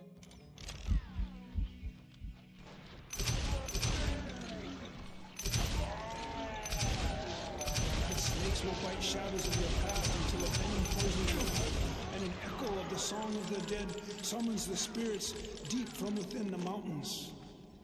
I didn't quite get what he was saying, but there was definitely snakes. And indeed, his warriors surrounded me and attacked me like hungry wolverines. They couldn't stop me, though, and Grey Wolf wasn't in the mood for idle talk.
couldn't see any way out of this trap. But suddenly, one just appeared. Kind of like a miracle.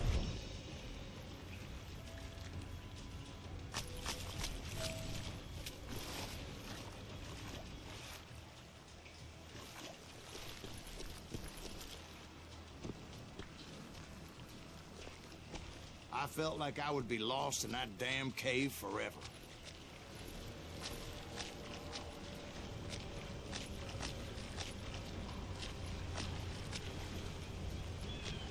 Finally, I found myself back outside, perched on the edge of a precipice, overlooking a thundering whitewater river. To get where I was going required several leaps of faith, but no way in hell I was turning back.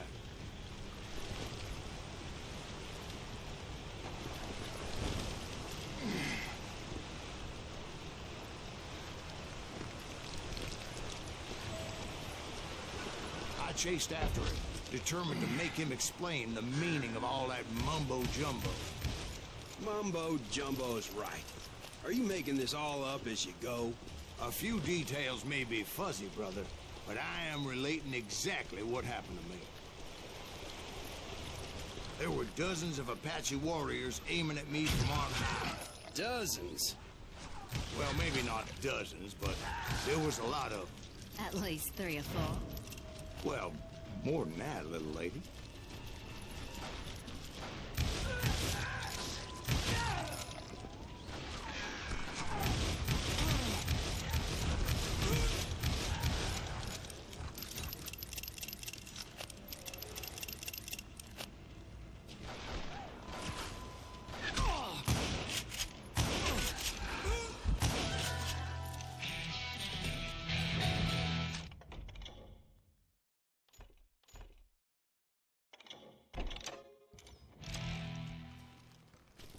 I had a steep climb up creek ahead of me and scrambled up those rocks like a mountain goat. I was determined to locate Grey Wolf and find out exactly what the hell he was trying to tell me. And wouldn't you know it, that crafty son of a bitch led me right into a trap. What kind of trick? Well, son, there had to be at least 100 Apaches surrounding me. 100? God be my witness. Oh, come on. Who are you kidding? Hey, I believe you. Come on, tell us how it ended. All right, but I'm not gonna drag this out. Where were we? You were surrounded by 100 Apache warriors. Well, I didn't take the time to count them exactly, but there were a lot of them.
And in the end, a path appeared before me that I had not seen before.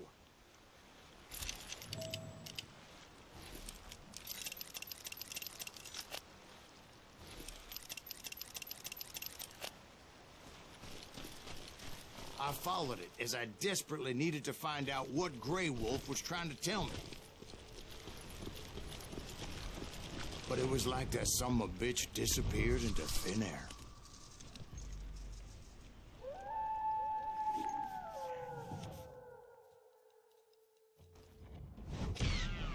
Never did find him.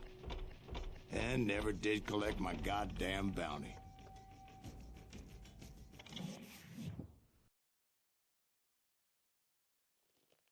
Thank you, darling.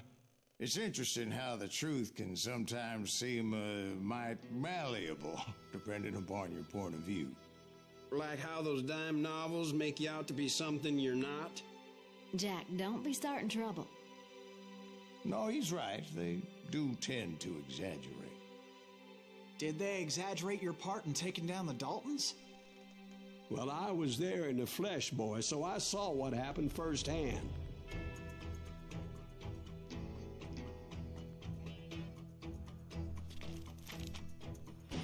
Those Daltons were lawmen once, before they all went bad, robbing banks and trains clear across the territory. Until Coffeeville, of course. I was one of the citizens who took up arms that day. Fighting on the side of right? I did my best, sir. We all did.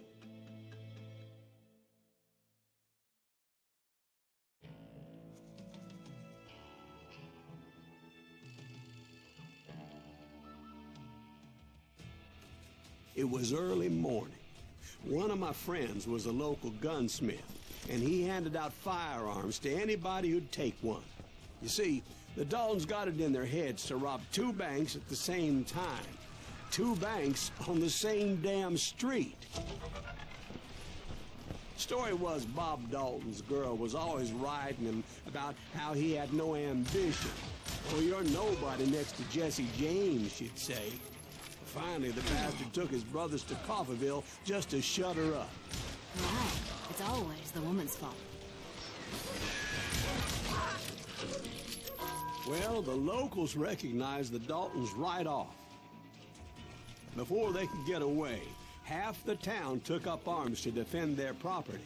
Their first mistake was pulling a job in their own damn hometown. The boys grew up in Coffeeville, so everybody knew them. The bank teller tricked them, telling them the time lock on the safe wouldn't open till 9:30. Well, that gave the locals enough time to prepare an ambush for those sons of bitches.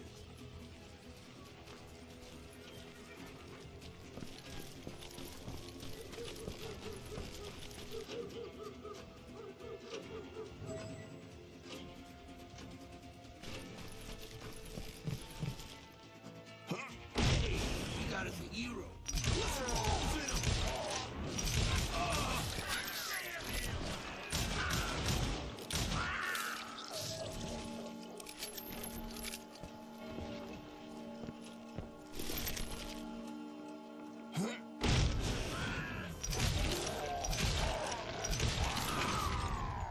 The brothers paid dearly for their stupidity, but everybody knows they had it coming. There's more to it than that. I read all about that day, so I know for a fact that it went down very differently. First of all, it was high noon. A posse of U.S. deputy marshals were on the rooftop across the street. Get ready, boys. They're gonna make a move. The lawmen had been tracking the Daltons for months, and now they finally had them dead to rights. Among them was a bounty hunter feared by many a lawbreaker. The marshals tried to get the Daltons to surrender. They'll give up eventually.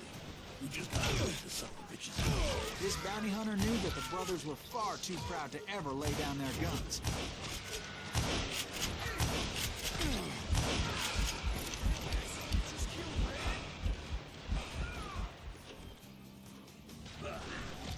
I can kill you with either hand.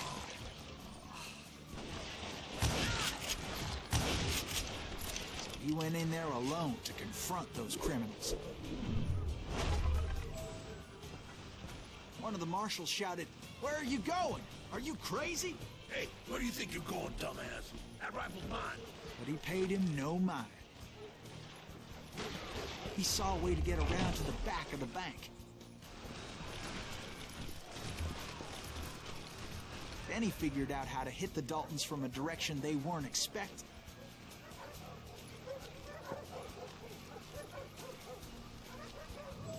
From above. Fortunately, a water tower was right there. A moment later, he was climbing up a steep ladder, laughing at danger as he did.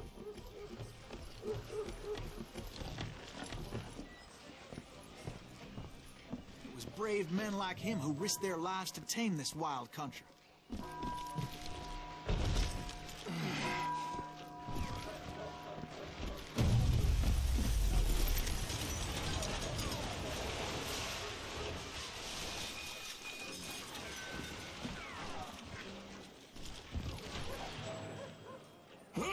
We've got company.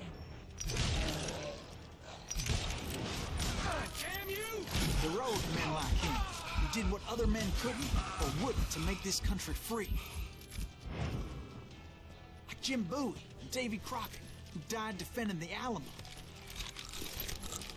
Is that Silas Greaves? Son of a bitch!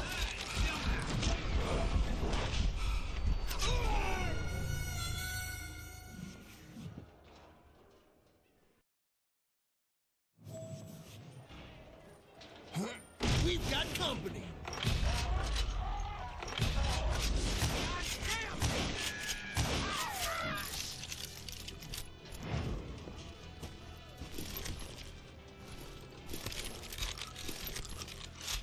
Is that Silas Greaves? Son of a bitch!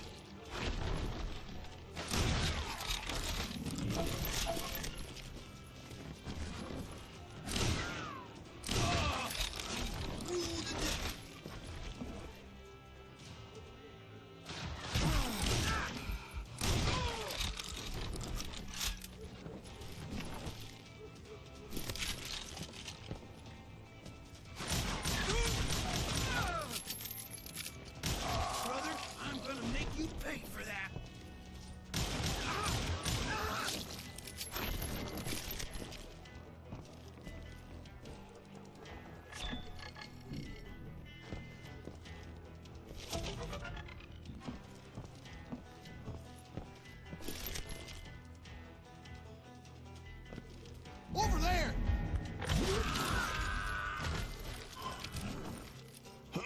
That's Silas Greaves! What the hell? Blam! Blam! He came away victorious, taking down those thieving Daltons.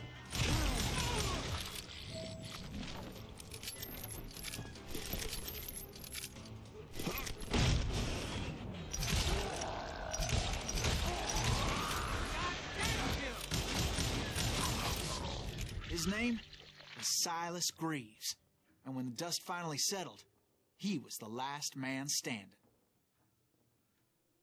Sorry, kid, but that just wasn't the way it happened.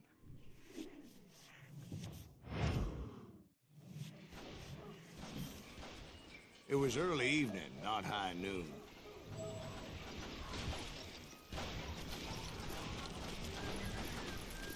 I was late to the party, and Coffeyville was already up in arms. The Daltons blew up a safe, and were all set to hightail it out of there. Those pathetic deputies surrounding the bank were dropping like flies.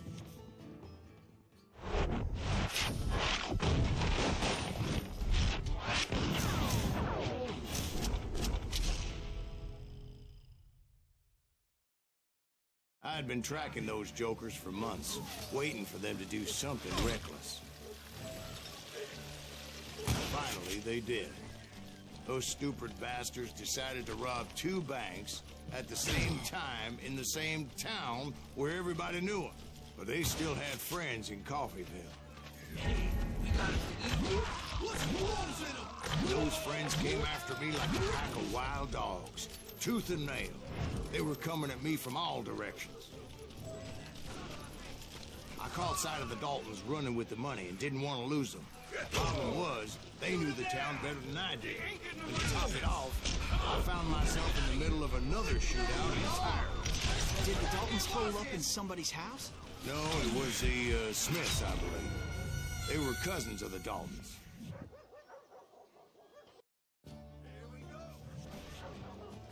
Did the Daltons hole up in somebody's house? No, it was the Smiths, I believe.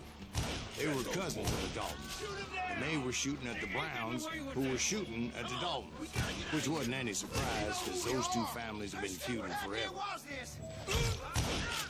And since the Joneses are related to the Browns, they shot at the Smiths, pissing off the Heimhoffers, whose daughter recently married a Smith. Well, bullets were flying every which way as all the old feuds in Kansas caught fire all at once. There was a hell of a lot of pissed off people in Coffeyville that day. But that's just the way life is sometimes. Shit happens.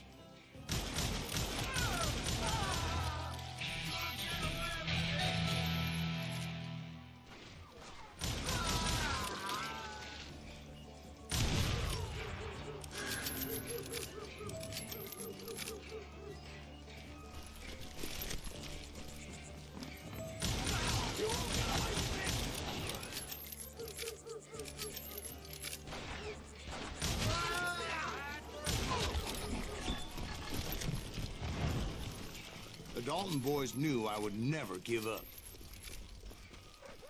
Those Daltons weren't the sharpest knives in the drawer, but they always stood together. They set a trap to slow me down and allow at least two of them to escape. The third brother stayed behind to plant me, just in case that trap of theirs didn't work.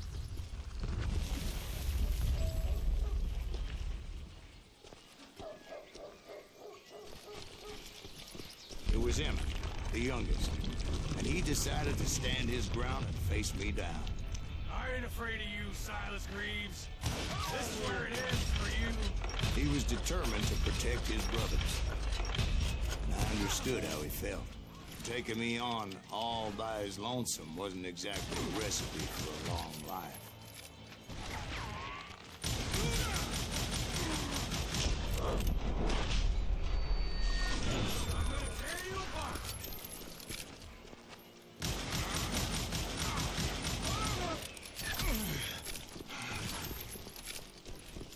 I'm gonna plant you where you stand.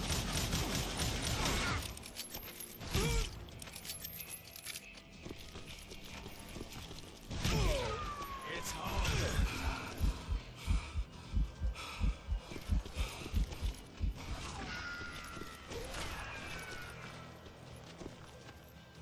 Send you to the boat.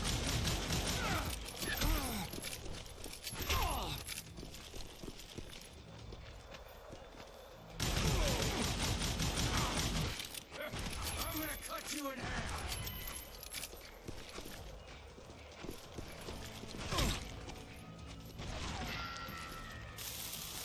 Coward and a cheater. You messed with the wrong damn dog.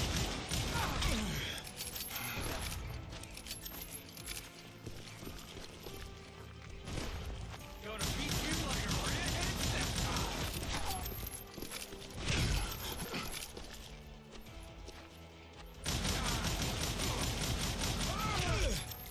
I'll blow your damn head clean off!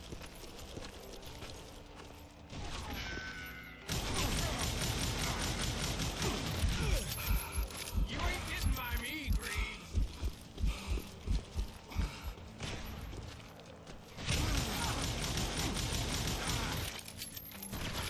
You are dead, Clawdog. But Emmett Dalton survived the robbery in Coffeyville. He's the only Dalton who did. They say he was shot 23 times. Well, Dwight, who do you think put all those damn holes in him?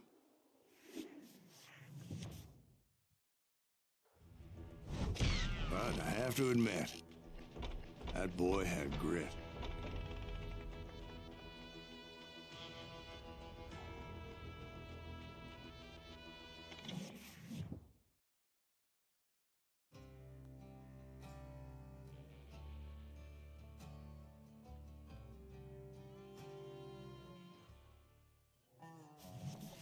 We'll get those suckers. It took me a couple of days to track the Daltons down.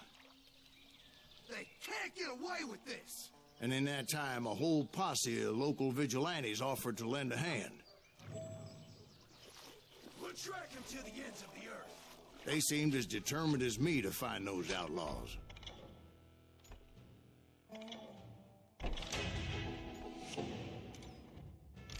But as we headed into those swamps, it was like I had my own private army. There was no way those boys were getting away this time.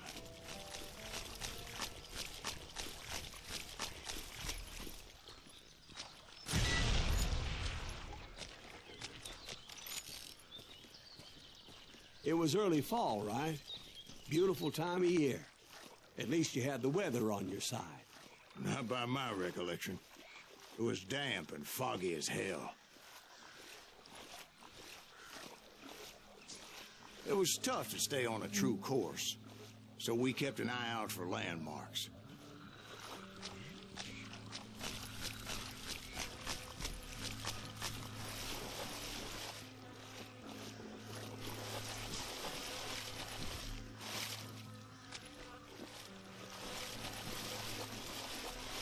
It was autumn. The maple trees were in full color, red as blood.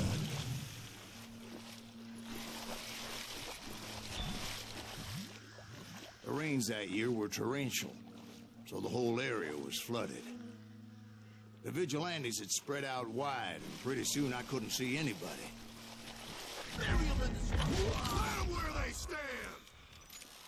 Except for some bitches ahead of me wanting to do me harm. So I had to face them alone. I wondered why my compatriots didn't come running when they heard the shots.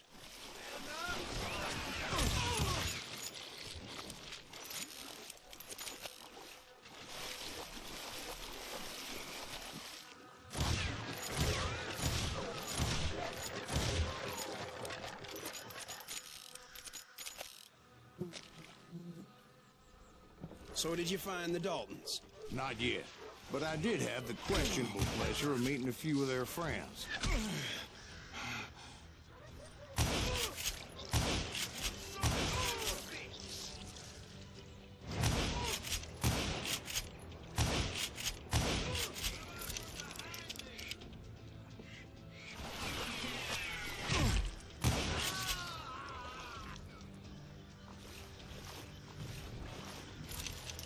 The boys had established quite a reputation by that time, so they attracted all manner of riffraff to their cause. Ready to meet your maker? You think I don't see you?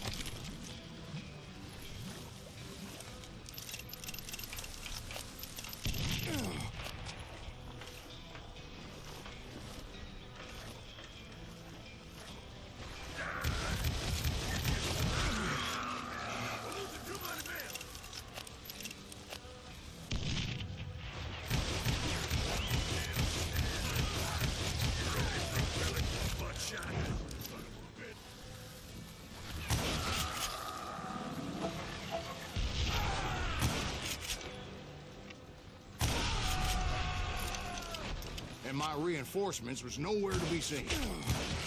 Point being, I was under serious attack.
But luckily, a barn materialized as if right before my eyes. I scrambled up top to get a better view, but just ended up falling inside. So, how did you get out? The barn doors was open. About right then, I saw some suspicious characters running for the bushes. Of course, I followed them. But that goddamn swamp was like a goddamn maze, and pretty soon I had no goddamn idea where I was. Steve? So I just started walking, and pretty soon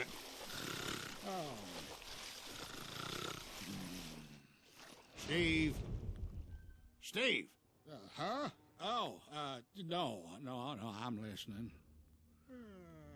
Indians surrounded me from all sides.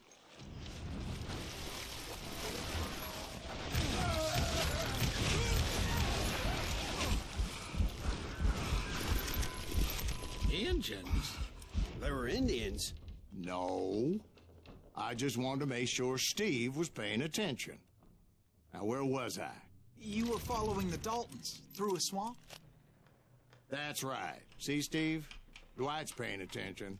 No, I'm listening. I was just resting my eyes. So, where was I? The Daltons. Right.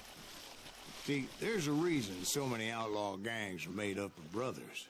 Being a brother is a very sacred thing. It's a bond like no other.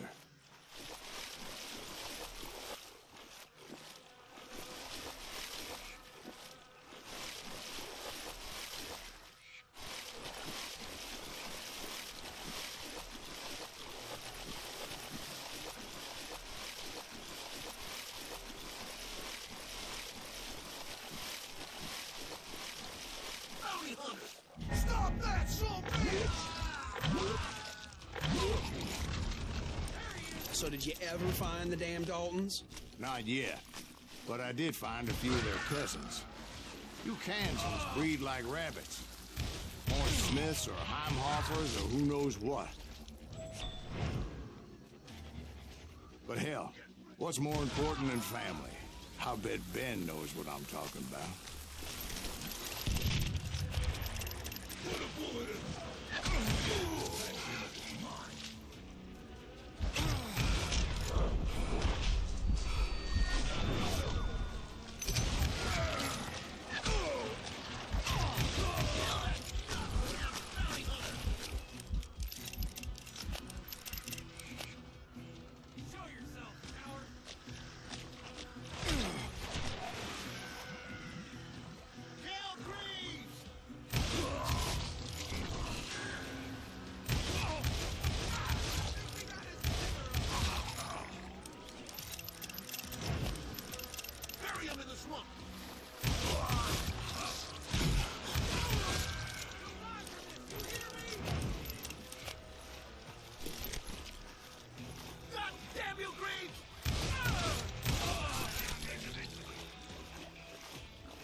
those Dalton boys were out there somewhere, standing together against anyone who would threaten them.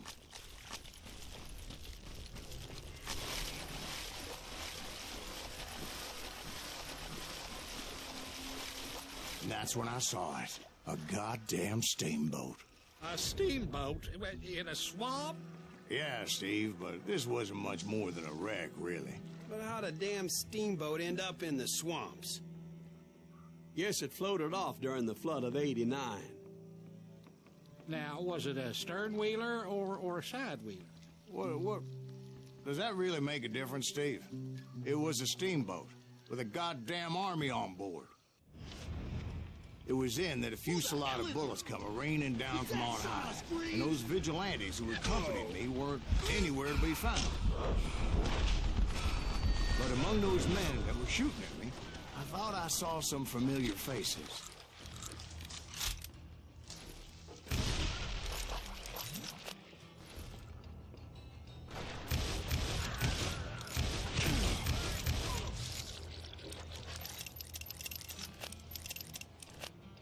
This son of a bitch is pissing me off.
I'm ending you.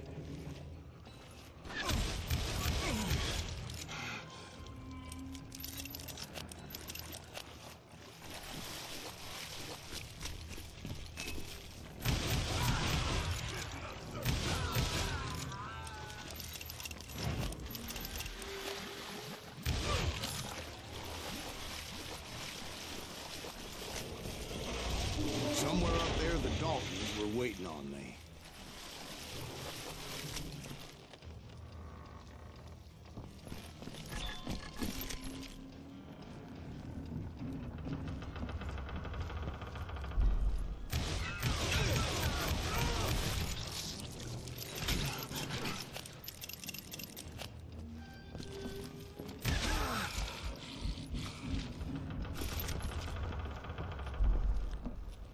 Sounds like you don't give up too easy. That's the kind of man I am, Ben. I set out to do something. I do it. Surrender just ain't in my nature. Plus, I'm stubborn as hell.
Right about then, much to my relief, the vigilantes finally arrived. Their leader motioned at a cabin in the middle of the top deck, pointing me directly at the Daltons.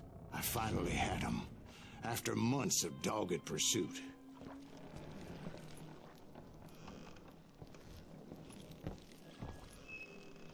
But it turned out that they had me. Take him out! I'm sending you to hell!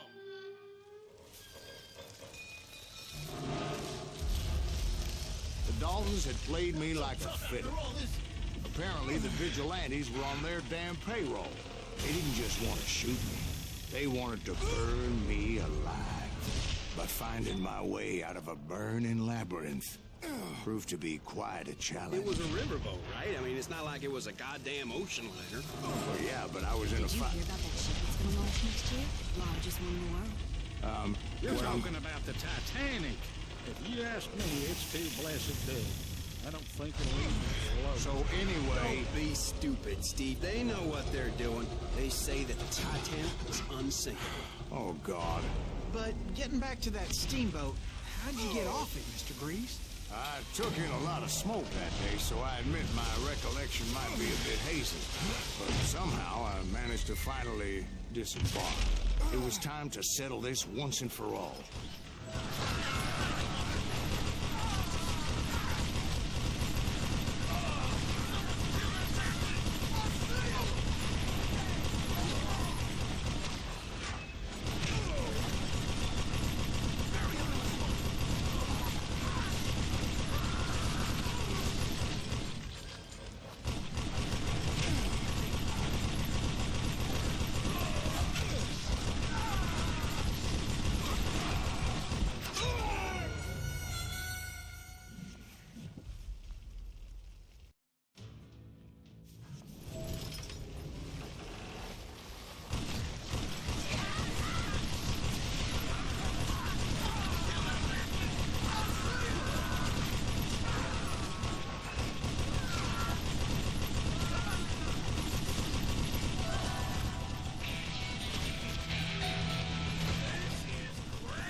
and Grat weren't about to come at me one at a time.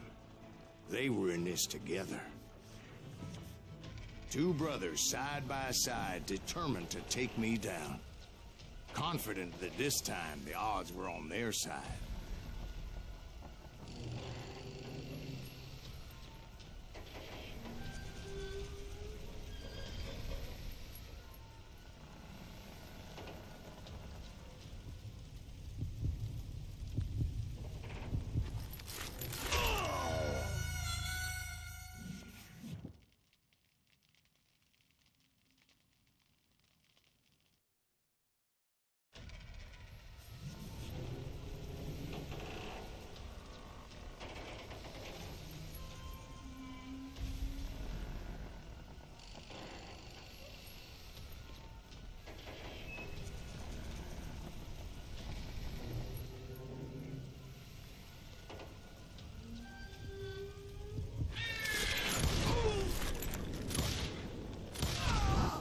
They got it wrong. A sad end for those two. If they'd only known that Emmett was still alive despite his wounds. Paroled 14 years later, he moved to California and sold real estate and lived off the legend of that fateful day. And the tragic death of his two brothers.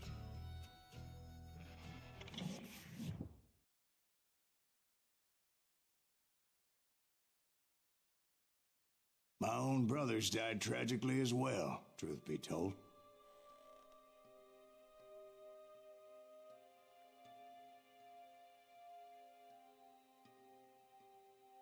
It was 1868, and me and my older brothers were pulling a tidy profit running cattle into Juarez, Mexico. One night after my brothers retired for the evening, I found a little poker game in a cantina with a couple of cowboys. And I just couldn't lose. I even won an old Spanish coin that had to be 100 years old. Well, I was mighty pleased with myself the next morning as my brothers and I rode for Texas. But before we crossed the border, those cowboys caught up with us. It was Johnny Ringo, Roscoe Bob Bryant, and another asshole named Jim. They wanted their money back and everything else we had, including our lives, as those boys didn't want us coming for them later. Bob put that old Spanish coin in my mouth and said, "I won't have it said that I left you with nothing, boy." Well, those horses bolted, and there we hung as those bastards rode away. The branch finally snapped under the weight of the three of us, but being my older brothers were bigger and heavier, they were already dead. And right then I swore to myself that I would avenge them. Ringo you know about. But Bob eluded me, until I heard he was riding with the Wild Bunch.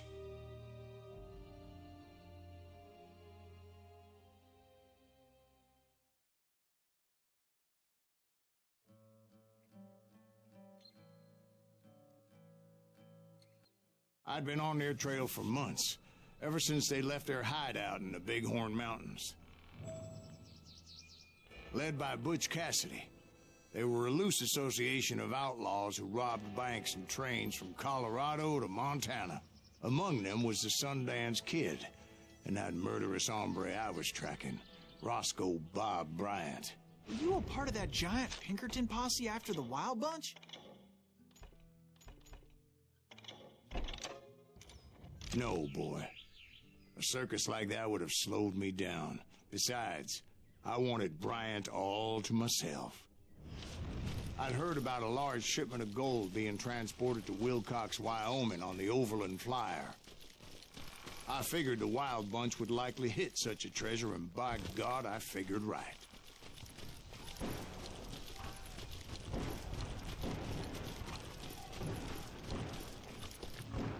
They blew the bridge with the intention of forcing the train to stop. Well, I assumed the Wild Bunch was likely in the still intact part of the train high above, so I had no choice but to make my way up through the passenger cars dangling down. I was determined to make that sumbitch Bob pay for what he did to my brothers.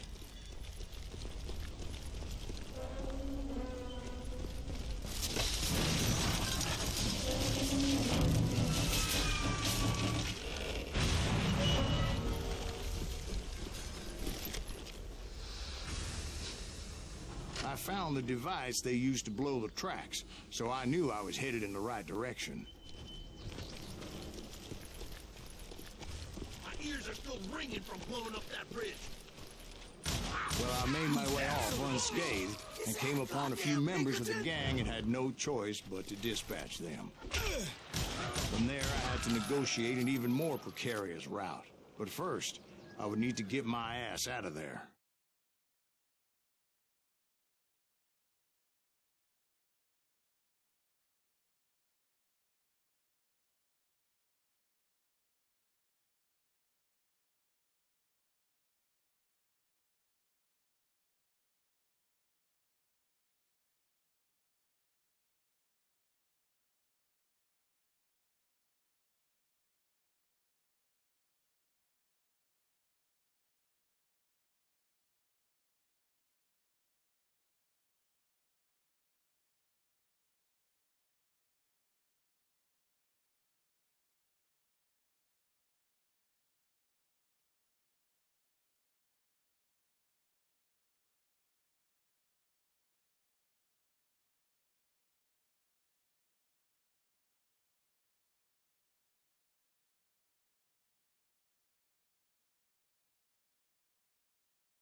jumped from the frying pan into the fire as the train was clearly fixing to fall. I had found the gang, but in order to find old Bob, I needed to fight my way forward past a whole passel of desperados. Outside, inside, any way I could, I made my way towards my prey. Well, what about the passengers? It was mostly a freight train, as I recall. There were no passengers aboard that day.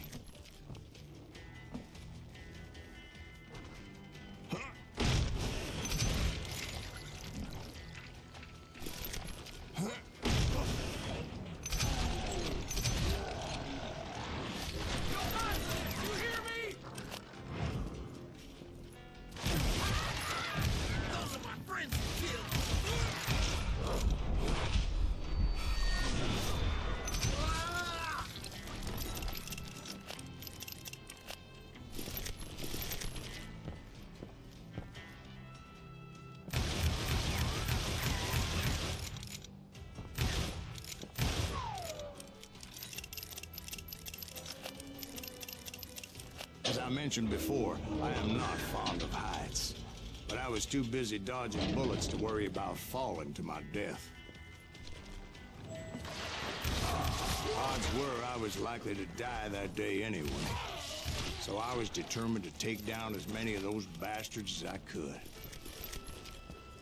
You bastard!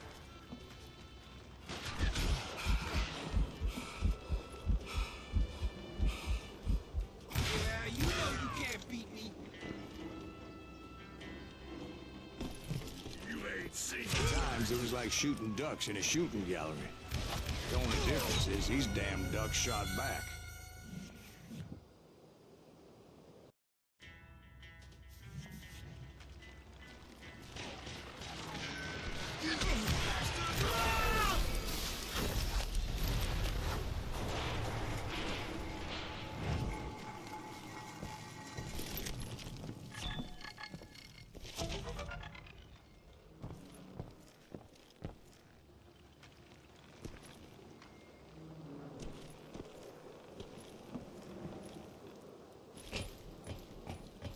I kept hoping the law would show up and give me a You hand. mean like that giant Pinkerton posse that I read about?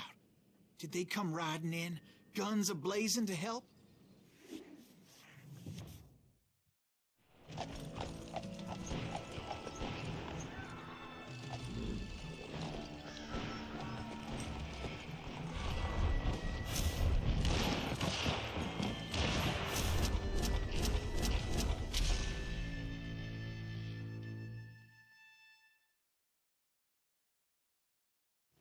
Help?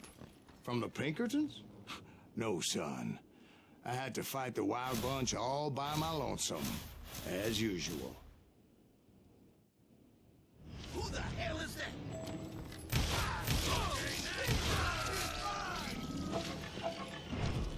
Take cover! Retreat! Retreat! He's killing everybody! You calm down, the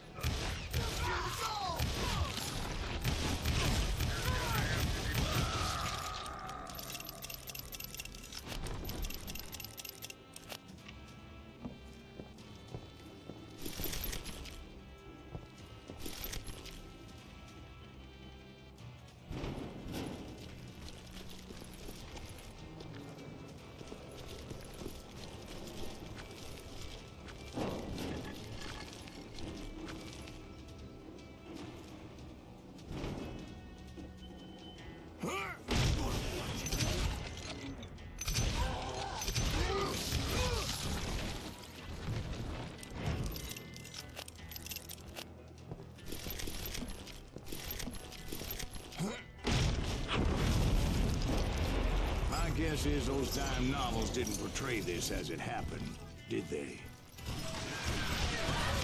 Only a few stragglers were left. I had to cut them down pronto if I was going to stay on old Bob's trail.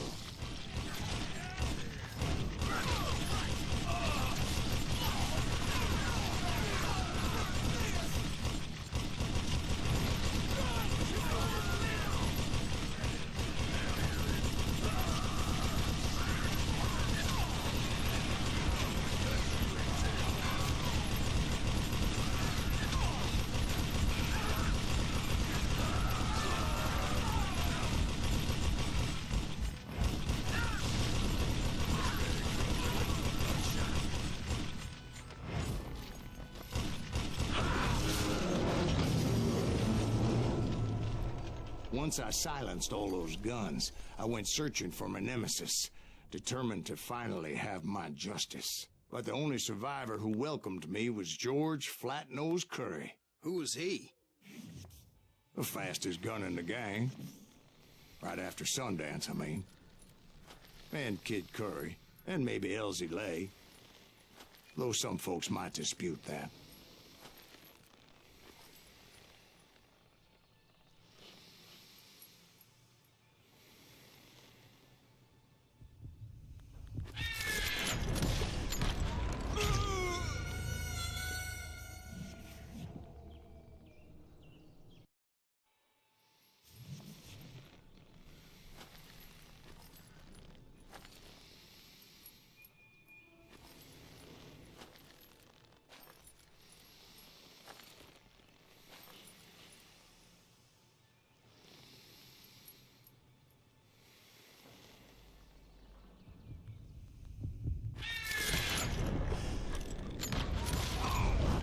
On that very same day, Butch Cassidy and the Sundance Kid decided to leave the Wild Bunch behind and decamped for South America.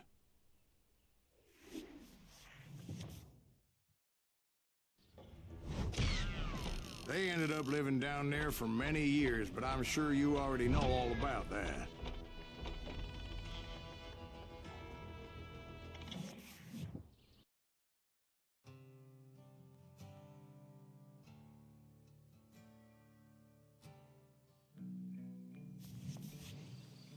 I tried to find Bob Bryant, but it was as if he'd disappeared. Sometime later, I heard the Wild Bunch was back together. Kid Curry escaped from jail, and now he was running the whole shebang. So I took to their trail, as I was still in pursuit of my brother's killer and hoped that he was back with them. That Kid Curry's kind of crazy, ain't he? Don't let him hear you saying that. Anyways, I tracked those boys to a camp right outside Parachute, Colorado. Being outnumbered, I didn't bother with a warning shot. I just started taking those bastards down. Old Bob wasn't among them, and neither was Kid Curry. I could sense him close by, however, plotting something nasty. I just needed a clue as to their whereabouts.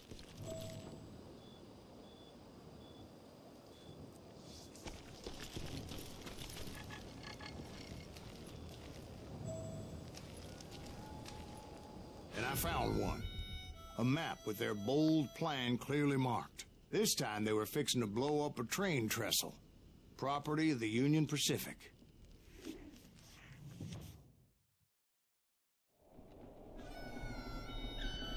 The plan clearly indicated how they were fixing to undermine several of the weakest wooden supports.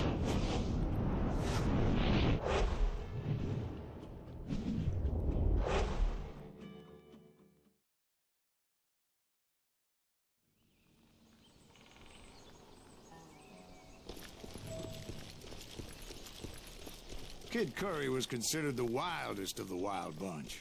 It was said that he fathered 85 bastard children, though some say it was only 5. Kid Curry had bragged to a whore how he was going to rob a train heading to the U.S. Mint in Denver. And that whore, Fat Sally, she told me. The bridge was rigged with dynamite, so I decided I'd best be careful confronting those bastards. A moment later, I saw a ladder that somehow had escaped my attention. Don't you blow us up now. Don't worry, I know what I'm doing.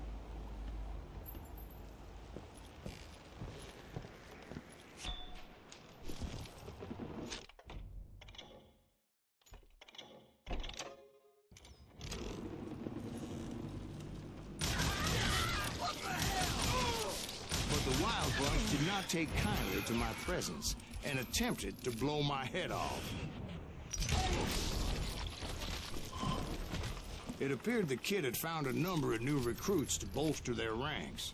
Guess there's always desperate men willing to trade their lives for stolen treasure.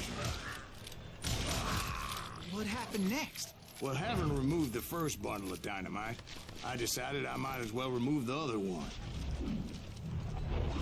Once that was done, I figured I'd find my way from there.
Seen the likes of me. Still better hold your damn head on.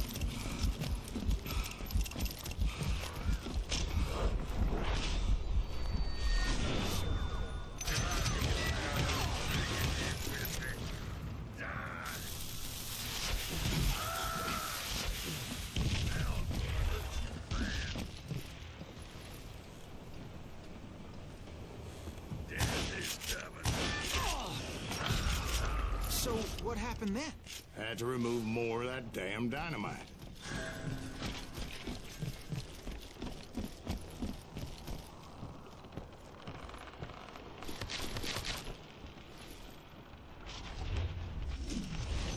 It must have been terrifying trying to make your way across. I was sweating it a bit, but then I noticed a footbridge tied up on high, so I shot the rope.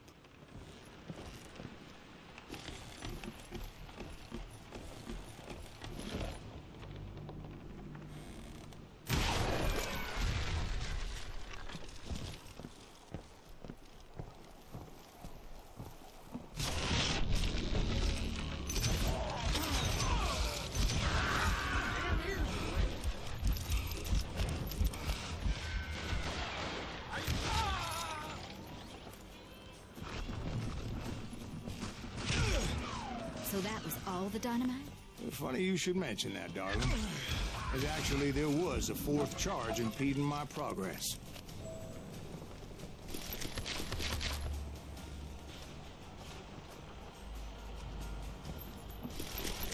Once I removed it, my path was pretty clear.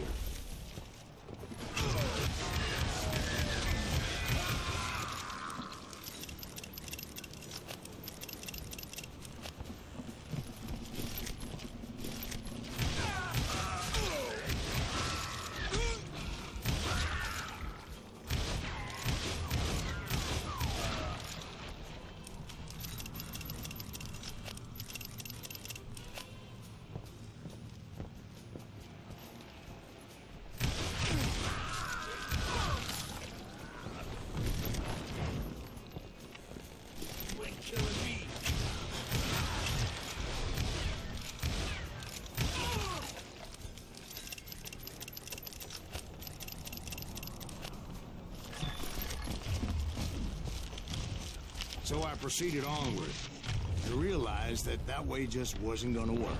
I needed an alternate path forward.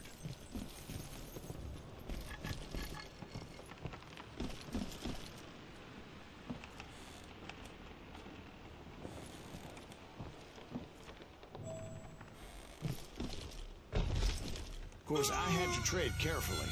Otherwise, I could, well, die.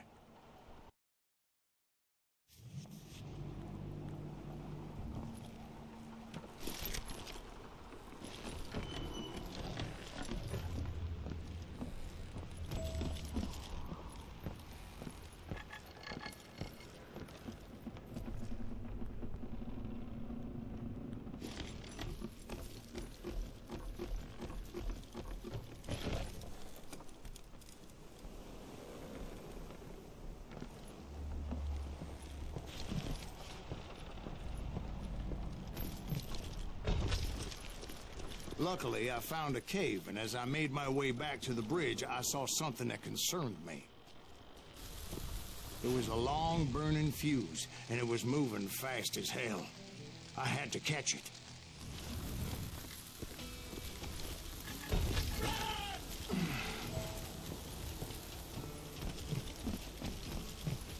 The burning fuse was so damn quick, I had to run like the wind. I almost had it, but no.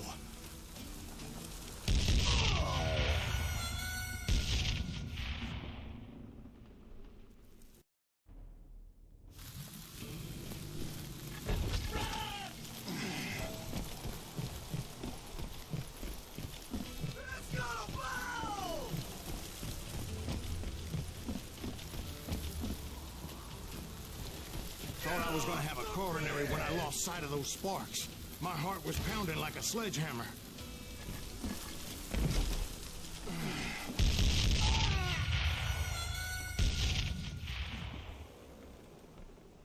Get off the bridge!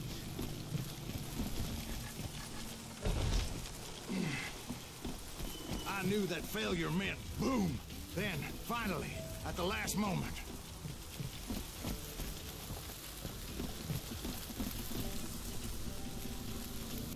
Whew.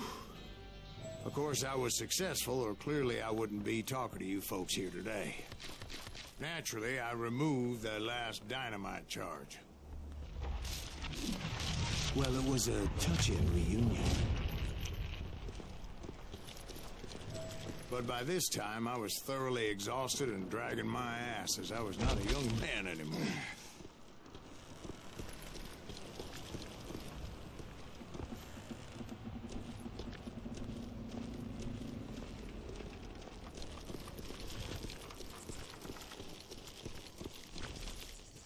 Kill that SOB! Make him bleed! Send him to perdition! Finally, I found those boys. Or more precisely, they found me. Tracer, you ass me!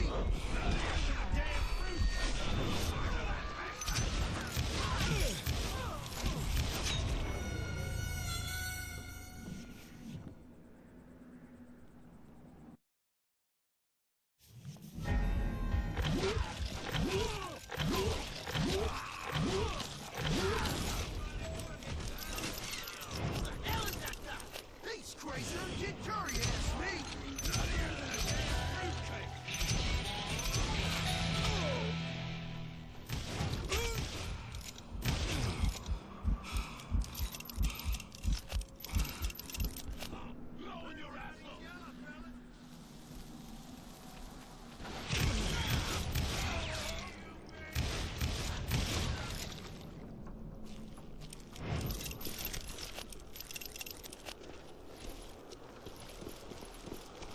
Just when I thought things couldn't get worse, Kid Curry opened up on me with a goddamn Gatling gun. It was hidden in this tunnel and pretty well shielded.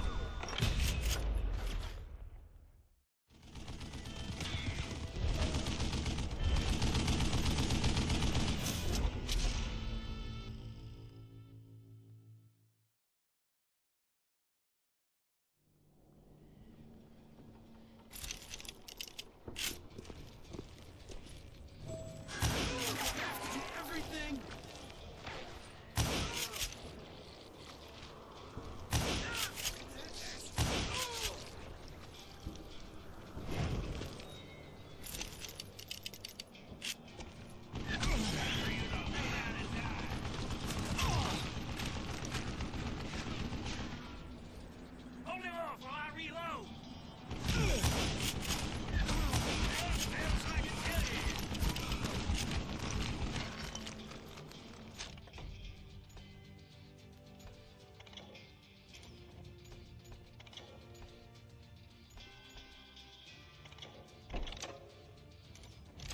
Enough!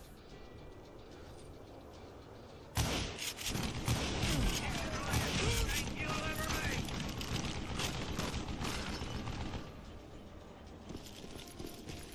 Luckily, I had located some dynamite. I still, however, had my work cut out for me. Come out, you yellow bastard! MVP!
And that's when I met Kid Curry himself. He had decided to stop pussyfooting around and deal with me personally. Gonna cut you a new...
Fast as he was, I was just a bit faster. And as he lay wounded, I demanded to know the whereabouts of Roscoe Bob Bryant. He shouted at me.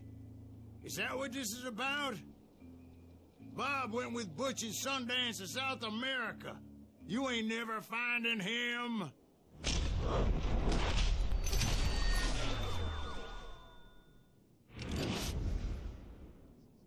Those were his last words.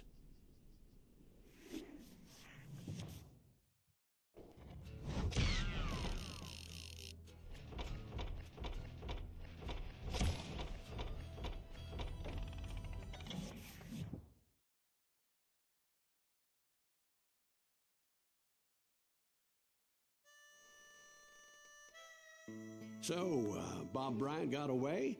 I knew I'd never find him in South America. What about the other killer? Yeah, you kind of glossed over that one. Well, I found Jim not long after my showdown with Ringo. At the time, he was riding with the James Younger gang. Did I neglect to mention that?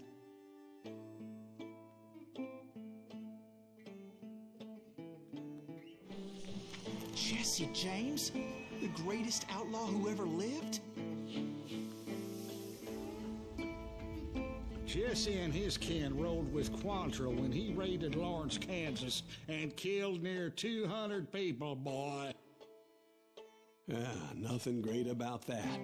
And from there, him and his brother went on to rob banks and trains from Kansas to Missouri. Which is why there was such a rich bounty on their heads. 40 grand for both of them, dead or alive. That's one hell of a payday.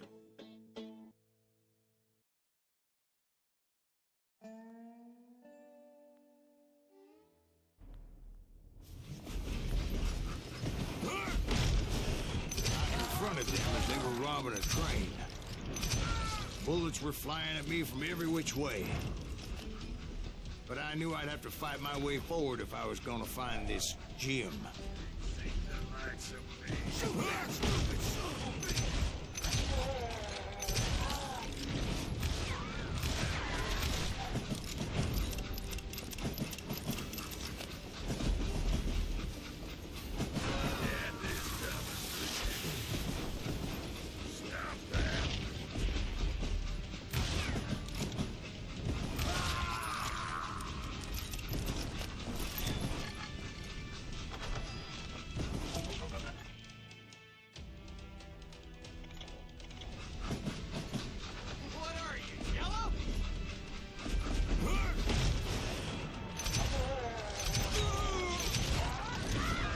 Now, wait a second. Now, how'd they stop this train in the first place? Well, the James boys were experts at this.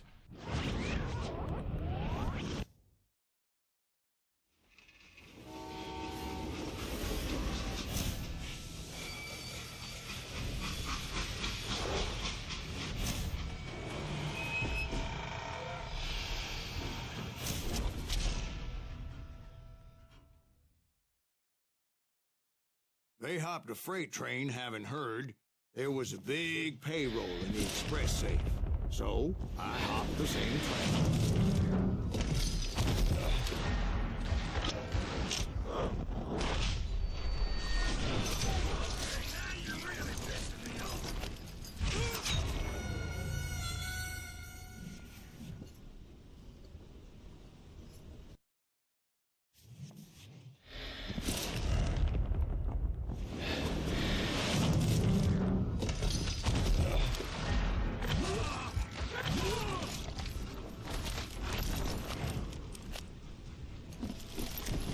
The James Younger gang was decimated after that little fiasco they had in Northfield, Minnesota.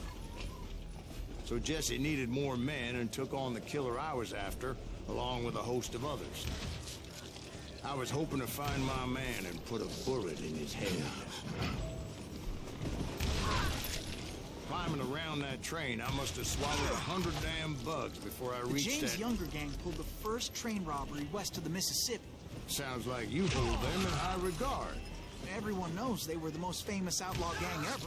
And you took them all on by your lonesome. Again. I'm finding this all a little hard to swallow, friend. Well, maybe you need to wash it down with some whiskey. By the way, did I mention that train was flying down those tracks like a bat out of hell?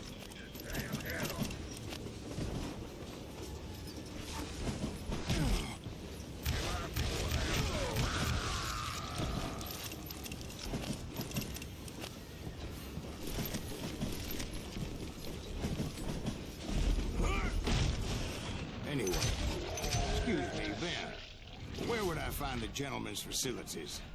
Suddenly I have an urgent need to drain my one-eyed snake.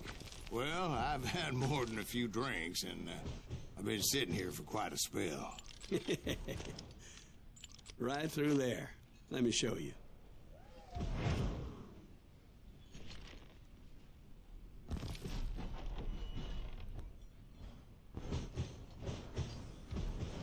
I never heard so much malarkey in my life.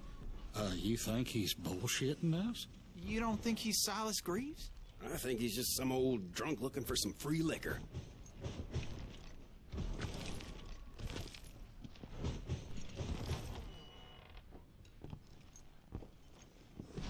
I don't know, Jack. I think I believe him. You don't think he met Jesse James? Boy, you gotta be kidding me. That story makes no sense at all. Jack. I mean, you gotta be 2 bricks short of a load to believe that cock and bull story. I don't agree. Jack, lay off the But bar. you seriously think that tired old man went toe-to-toe with Jesse James? Well, that's better. Did I mention that this Jim was married to the infamous Belle Starr? Of course, I didn't learn that until later. Anyway, I made my way forward the best I could. Around the sides, over the roof. At some point, some sumbitch saw me and shouted out, "It's the damn Pinkertons!" It's a damn Pinkerton!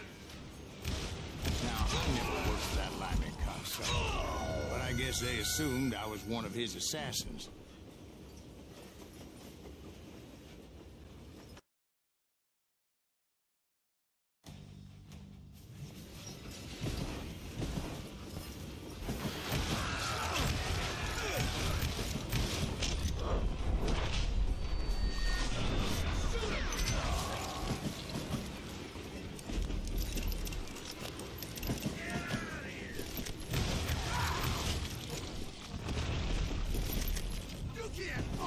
Those evil bastards firebombed Jesse's mother's house and killed his stepbrother. So it's no wonder each and every asshole on that train wanted me dead. Everybody's always mistaking you for somebody else, aren't they? Why is that, I wonder? It was a rickety ride and quite precarious.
It was definitely safer on the inside of the train.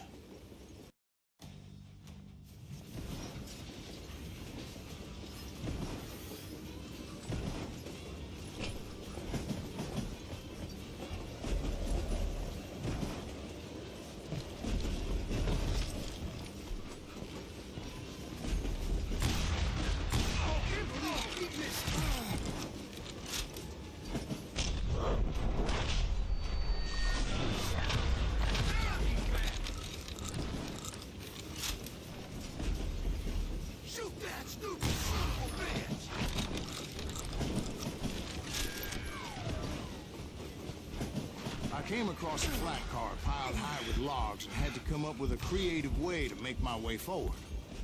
You know who we are?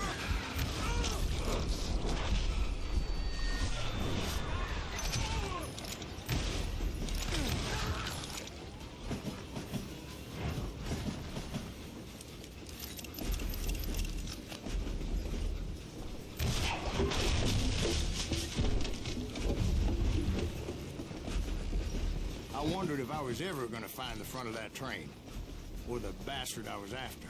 Right about then, I was attacked by some asshole on a Gatling gun. Yeah, seems like you run into a lot of them. Asshole? Gatling guns. Guess I did. Now, I don't remember how I took it out. It was either a bullet or dynamite.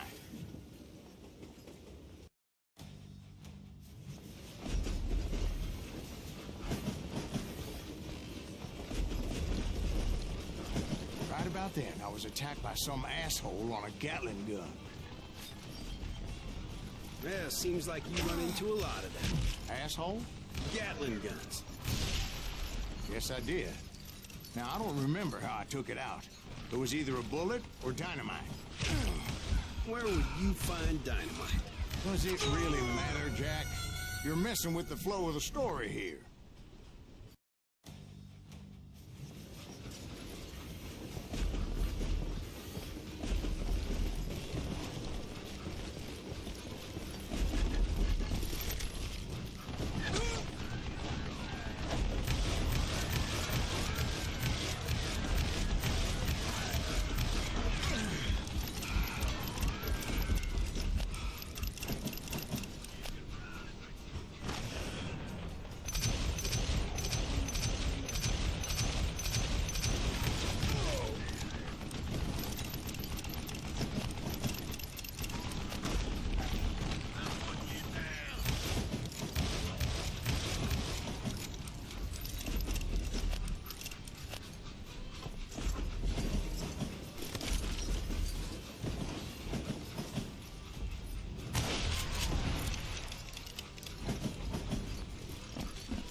I was looking for Jim and shooting any son of a bitch stupid enough to get in my way.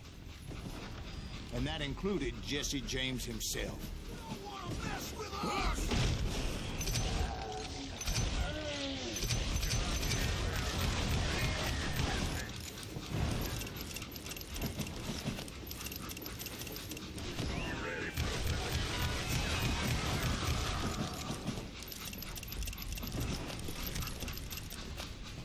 There sure were a lot of men determined to die that day.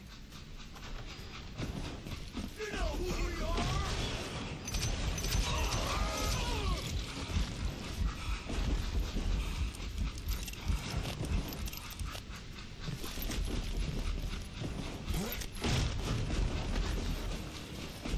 It was then that Jesse detached the express car from the rest of the damn train.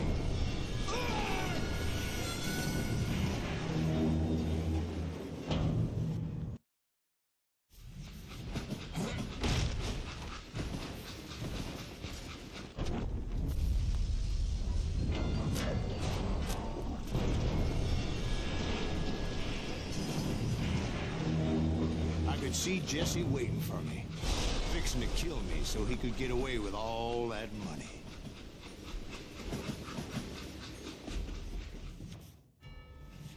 You had a showdown with Jesse James? Of course he didn't. Everybody knows that Jesse was killed by Bob Ford. Yeah. Jesse went out like John Wesley Hardin. Coward shot him in the back of the head. Guess it doesn't matter how far you run, does it, Ben? Your past always catches up with you.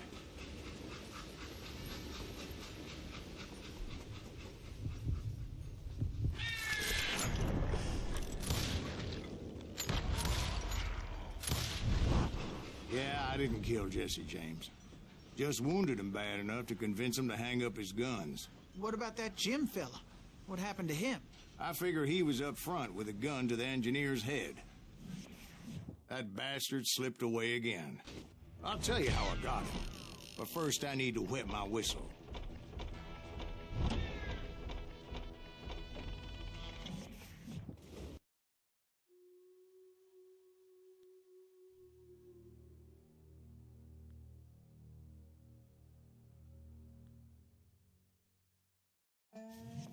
After my showdown with Jesse, I continued to track his brother, Frank, and that son of a bitch, Jim. I followed those bastards into the high mountains as they were going to ground. What mountains would that be? Somewhere in the Ozarks, I believe. The perfect place to hide out from the authorities. In fact, before I could find them, some Indians who fled the Reds and were hiding out from the military found me first. They probably thought I was a cavalry scout and didn't want me telling the military where they were. Indians? It could have been Cheyenne, but there was all sorts of renegades roaming the landscape back then.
Hey, how about another whiskey, Ben?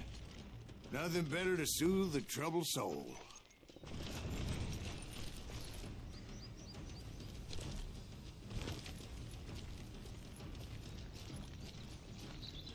Now, where was I? Indians, right. I had more than my share of run-ins with the Red Man. Like that time... Did I tell you about Grey Wolf? Yes, sir. Of course I did. In fact, I can still remember that old medicine man's words to me. Jesus Christ, we're back to that again? You carry great darkness in your heart. It will claim your soul. You will come to this place again and kill many more men.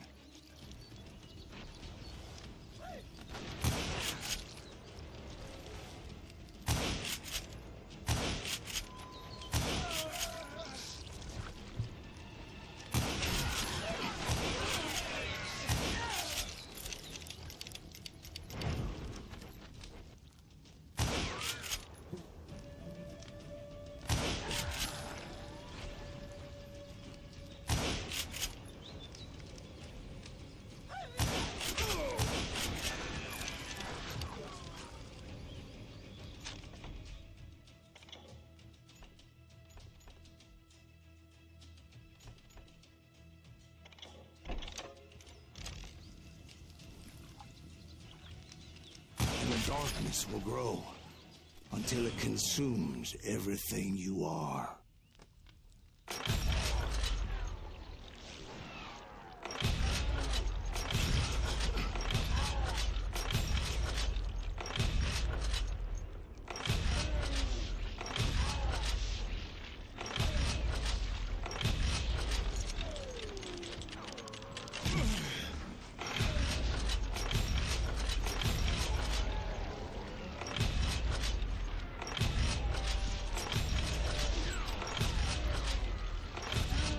So, did you ever find it? Who? The man you are after. Let me ask you something, Ben. You ever think about death? Mr. Greaves, are you all right? Oh, death. Oh, death.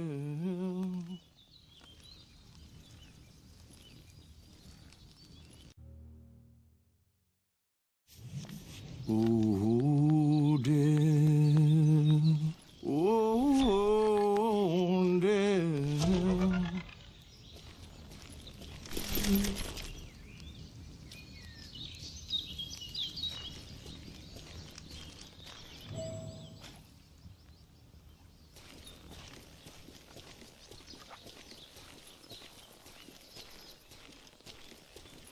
Won't you spare me over till another year? What is this that I can't see with ice cold hands taking hold of me? Well, I am death, none can excel. I'll open the door to heaven or hell.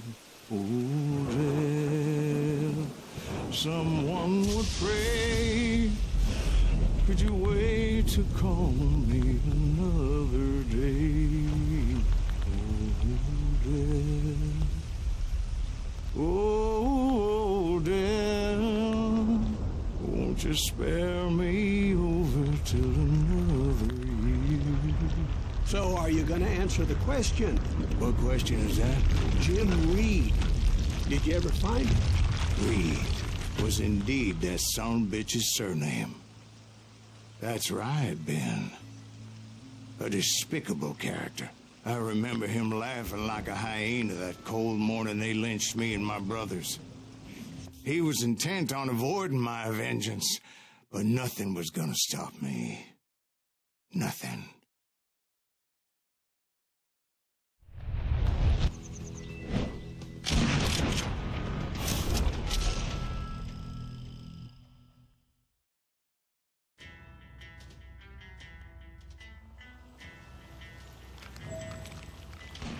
I finally did track those outlaws down. They had long rifles with scopes and were well positioned to pick off any poor soul who came anywhere close.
I'm guessing Frank James believed I was responsible for the demise of his brother Jesse.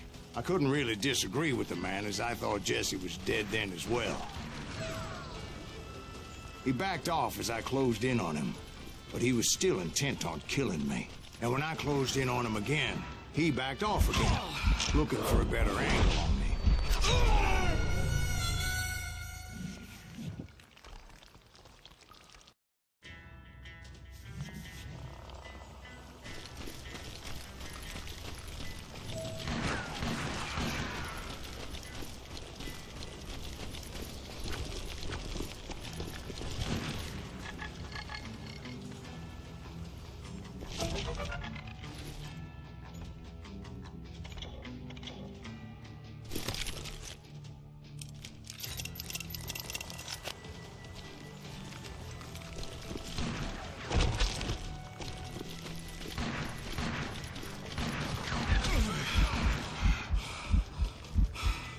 Hell, I can't fault Frank for wanting his revenge, as I was there for the same damn reason myself.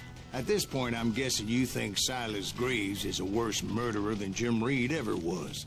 No, sir. A man who spent half his life killing somebody's brothers, fathers, sons. I think you were just looking for justice, sir. Is that what I was looking for, Dwight? Is that what it was? Justice?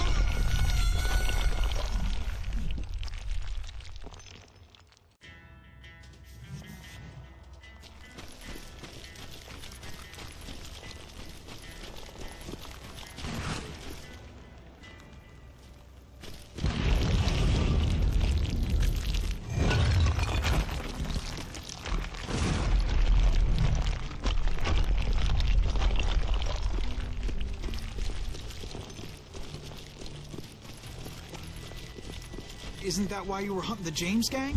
The James gang. Right. I finally found Frank holed up in his mountain cabin, and he was determined to have me dead.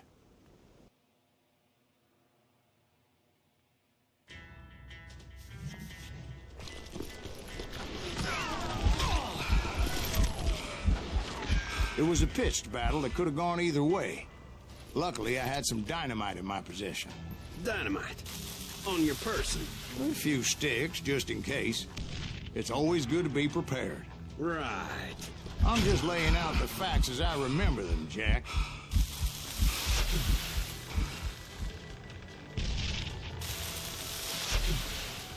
We got us a break. There's that son of a bitch! Take him out! He's just one man! Put him down! I want that bastard dead!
Shack? Well, it went tumbling right off that cliff. With Frank James still in it? Yes, sir. But Frank James is still alive, living in Missouri, showing folks around the family farm for 25 cents a tour. I didn't say he died in the fall, now did I?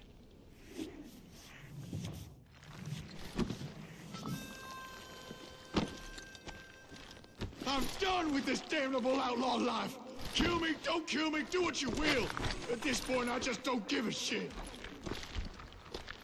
I explained to Frank that I had nothing against him personally and that I was looking for someone else. You want Reed? Have at him.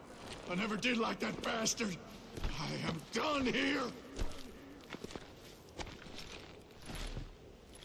We parted in peace as Frank pointed out the path to my prey before making his way back down the hill.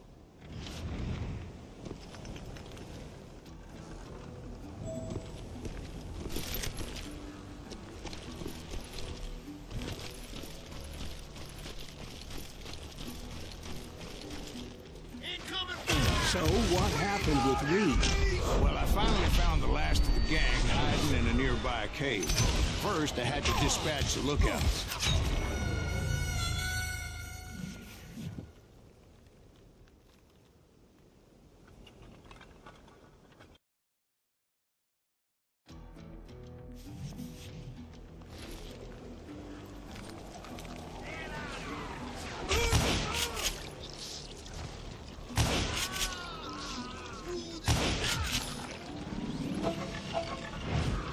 I was determined not to let that murderer escape my revenge again. But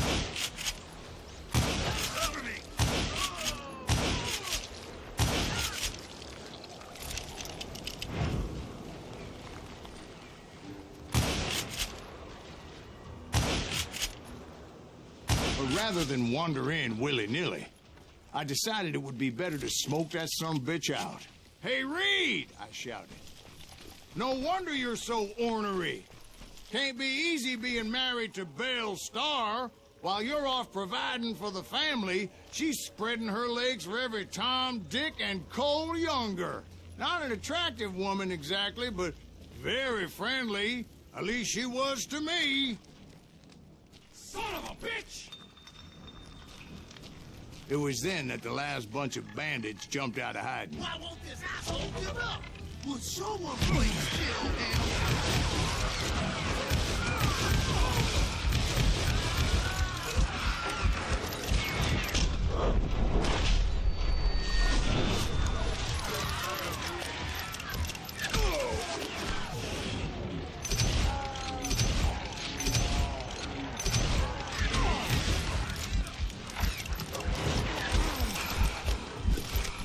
Why won't this asshole die?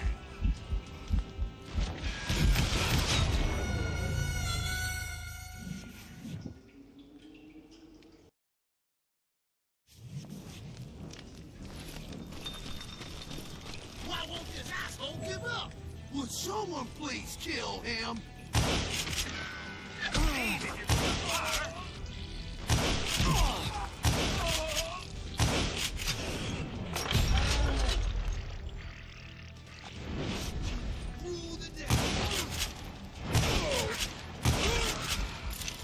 I don't think he knows who we are.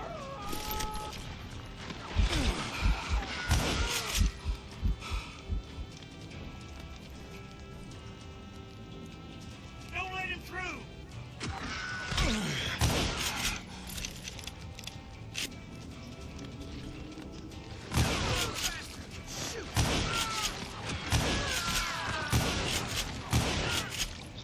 You bastard!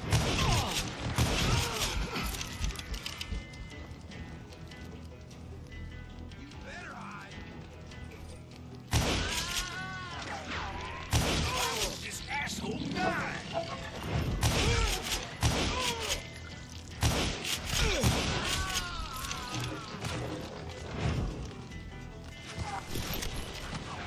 gonna shoot you dead.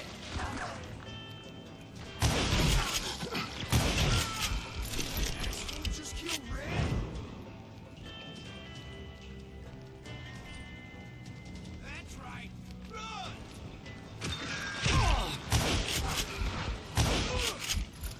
Eventually, it was just me and Reed. I had waited a long time to face him down, so I could repay him for what he did to my brothers.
and repay him I did.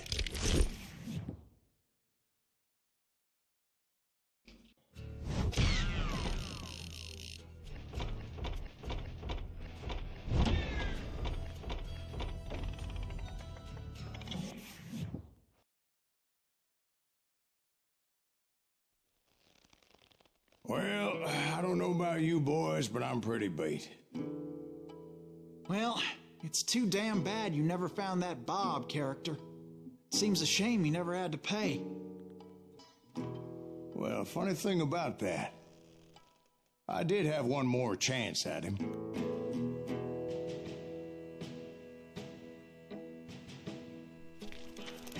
Six months ago, I heard that Butch and Sundance were back in the States and had gathered up some of their old gang. I tracked them down, hoping that Roscoe Bob Bryant had returned with them. So you're saying they didn't die down in Bolivia? That's what I'm saying.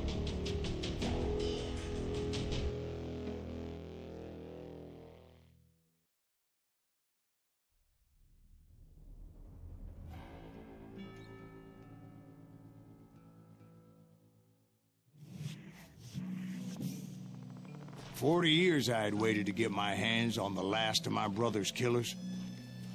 Not even an army of demons could have stopped me now.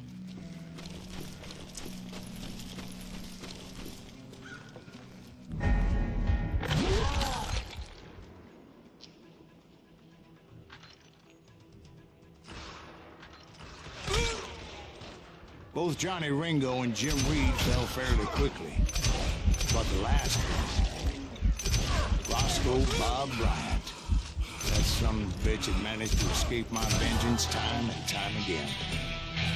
I couldn't even be certain I'd recognize him after all those years. By now, he had to be close to 70. For all you know, he could have been dead. That thought had indeed crossed my mind, as did others.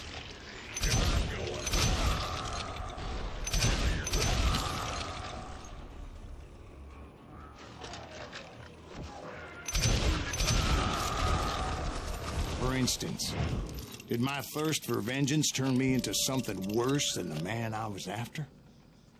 By this point in my storied career, I had killed more men than Bob Bryant ever had.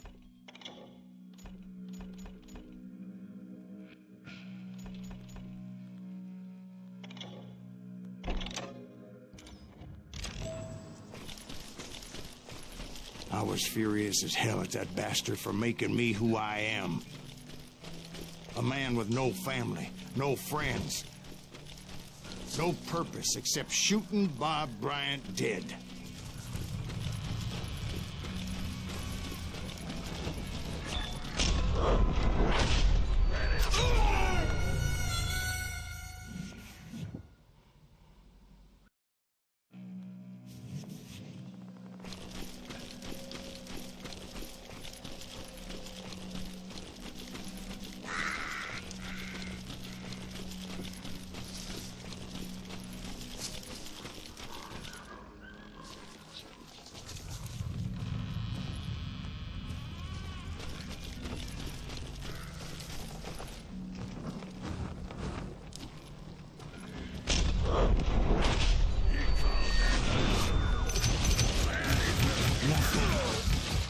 Stop me from taking his life.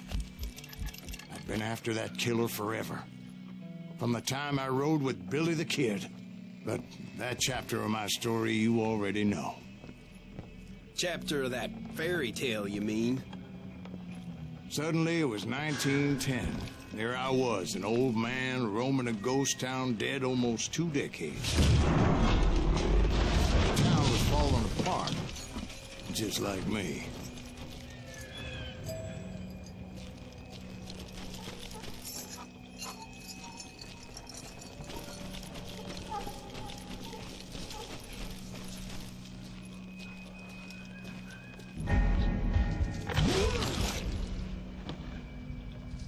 But I wasn't about to call it quits.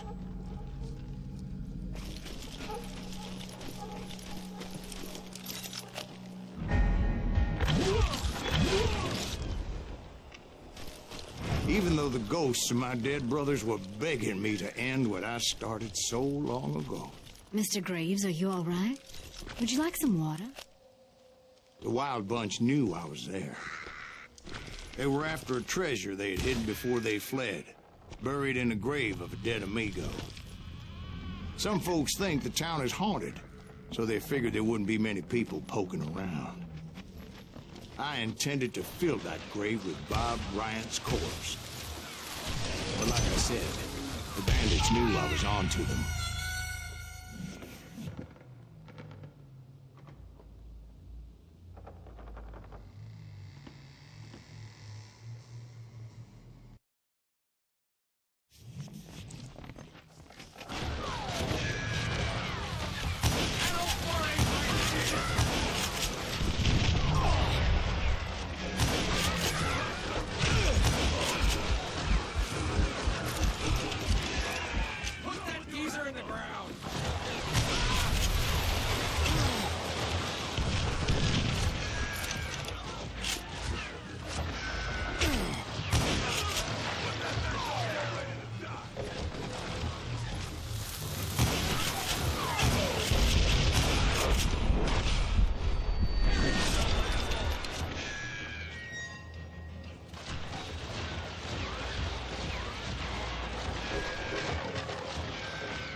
But you obviously prevailed since you're sitting here telling us today. Actually, in that moment, I did not prevail.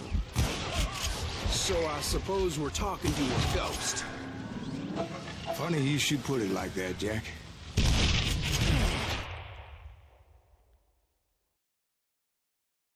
Because when I woke up... From the dead? There was silence all around me.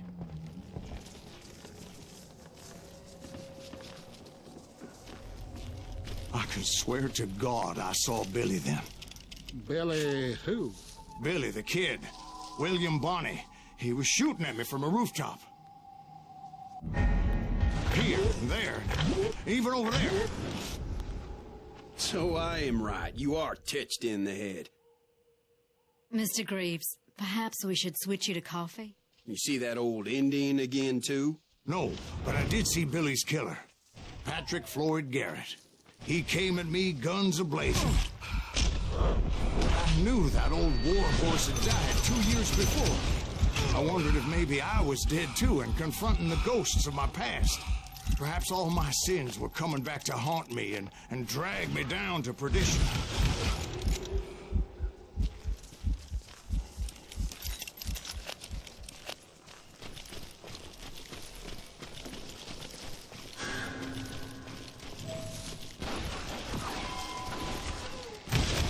Henry Plummer throw dynamite at me.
In the gates of the cemetery, I saw John Wesley Hardin, just like I remembered him.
Robert Ollinger appeared with his terrible double-barrel shotgun.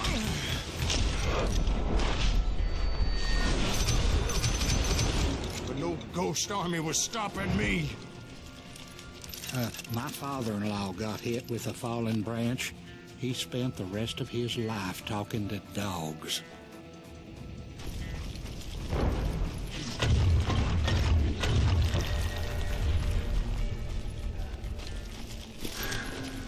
Newman Hayes Clanton, William Brocious, John Peters Ringo, they all wanted me dead.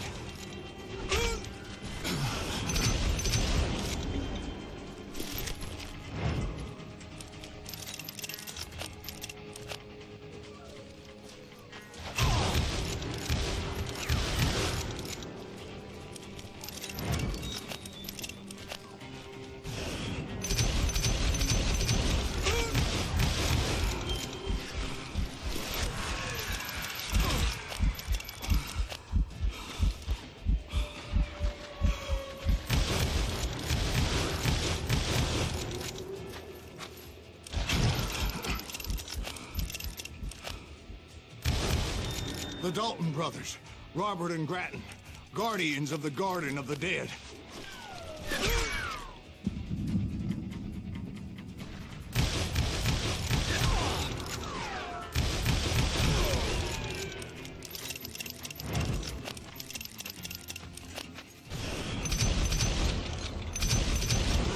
George Curry and Harvey Logan, alias Kid Curry, both thirsty for vengeance from the great beyond.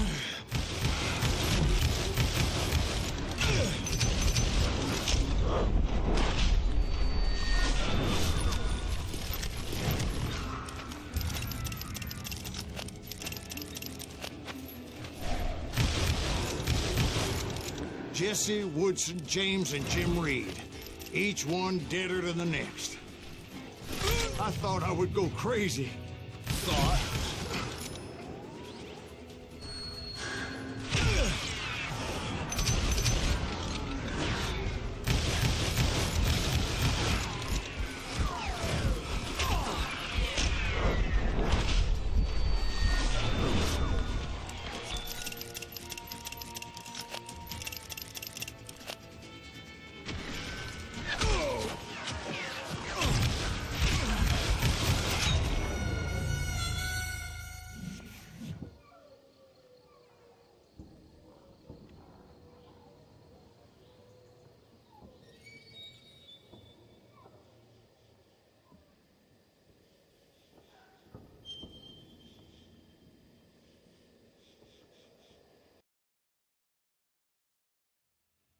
The Dalton brothers, Robert and Grattan, guardians of the Garden of the Dead.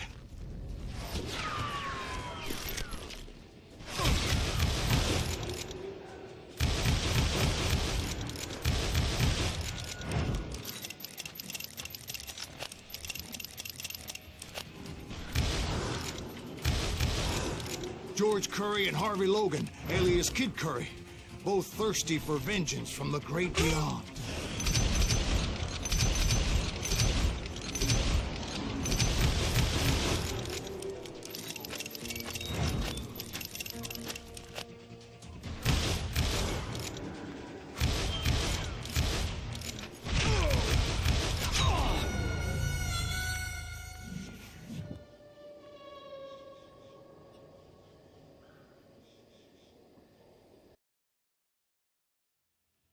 The Dalton brothers, Robert and Grattan, guardians of the Garden of the Dead.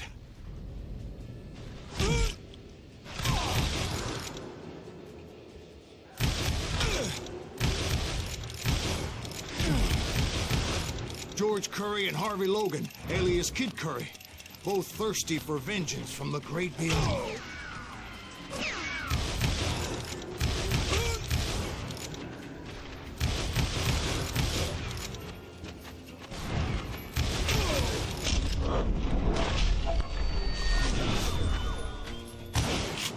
Jesse, Woodson, James, and Jim Reed.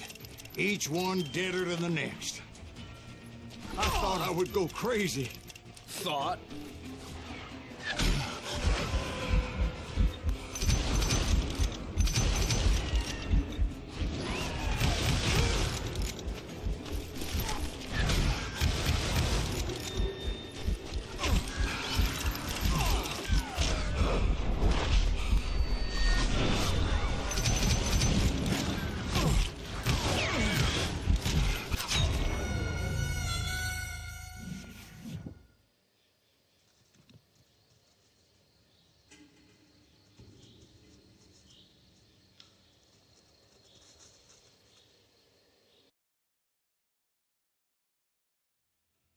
The Dalton brothers, Robert and Grattan, guardians of the Garden of the Dead.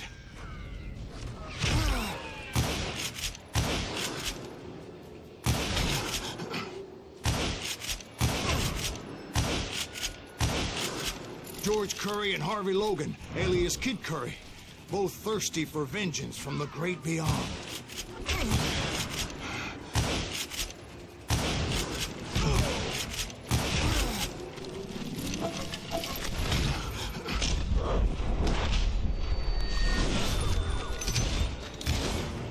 Jesse, Woodson, James, and Jim Reed. Each one deader than the next.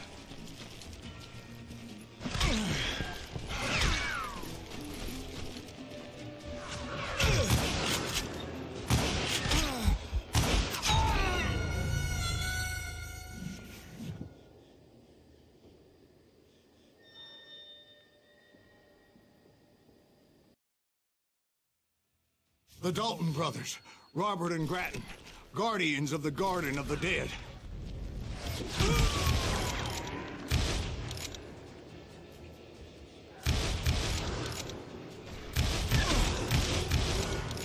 George Curry and Harvey Logan, alias Kid Curry, both thirsty for vengeance from the great beyond.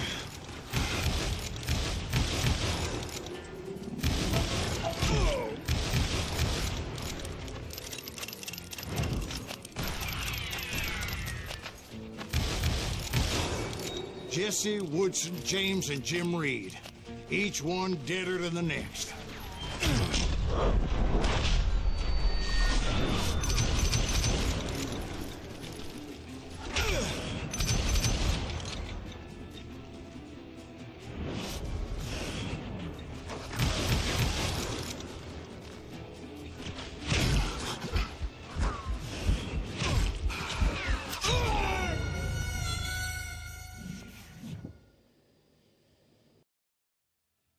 The Dalton brothers, Robert and Grattan, guardians of the Garden of the Dead.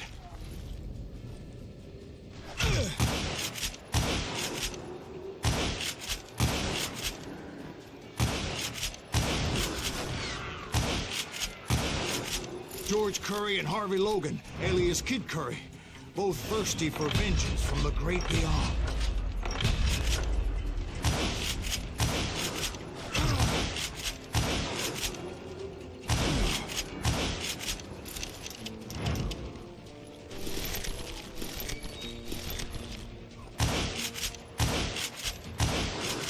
Jesse, Woodson, James, and Jim Reed. Each one deader than the next. I thought I would go crazy.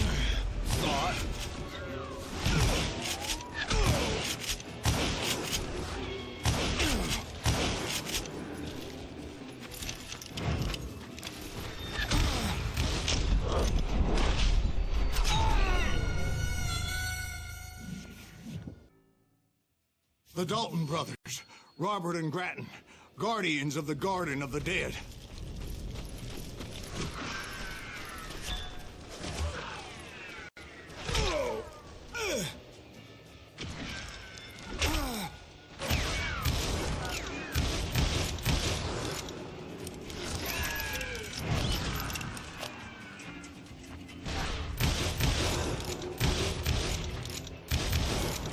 George Curry and Harvey Logan, alias Kid Curry, both thirsty for vengeance from the great beyond.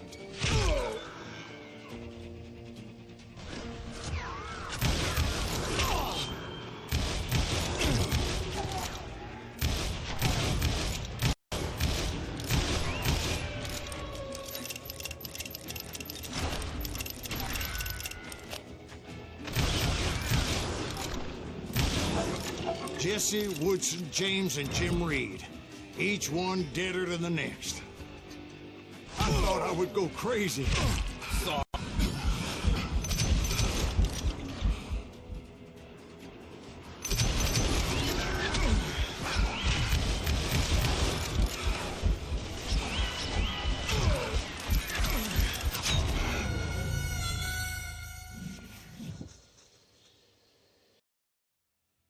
The Dalton brothers, Robert and Grattan, guardians of the Garden of the Dead.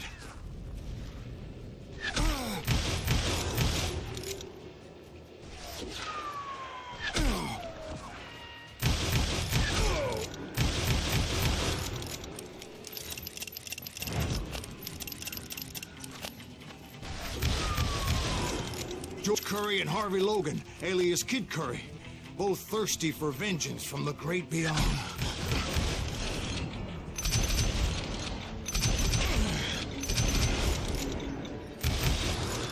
Jesse Woodson and Jim Reed, each one deader than the next.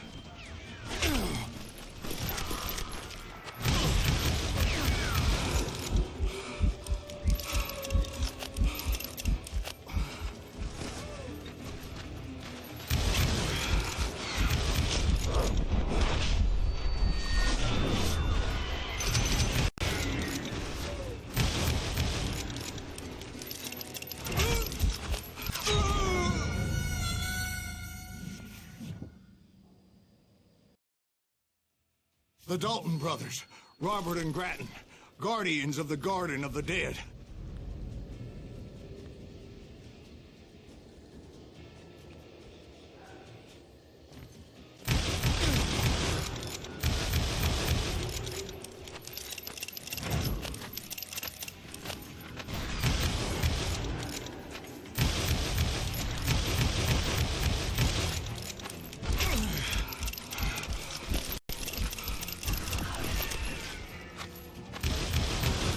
George Curry and Harvey Logan, alias Kid Curry, both thirsty for vengeance from the great beyond.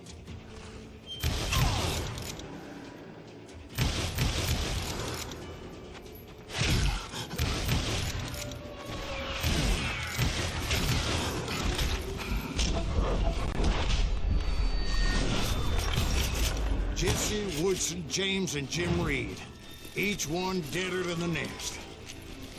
I thought I would go crazy. Thought?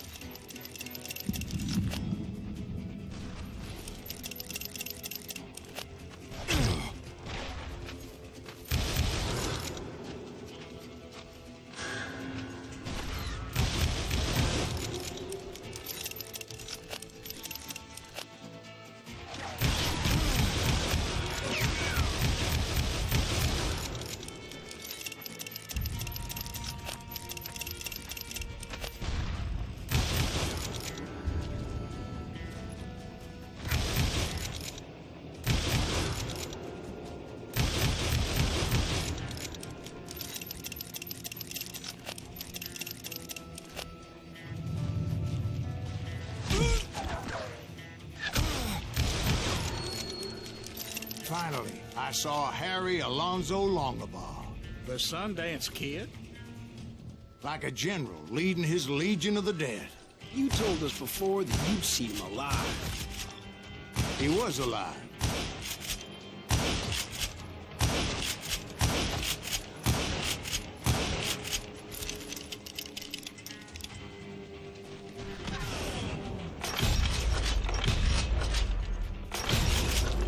A voice called to me from afar. It was Robert Leroy Parker, a.k.a. Butch Cassidy, coming at me from out of the fog. Thanks for taking care of that bastard.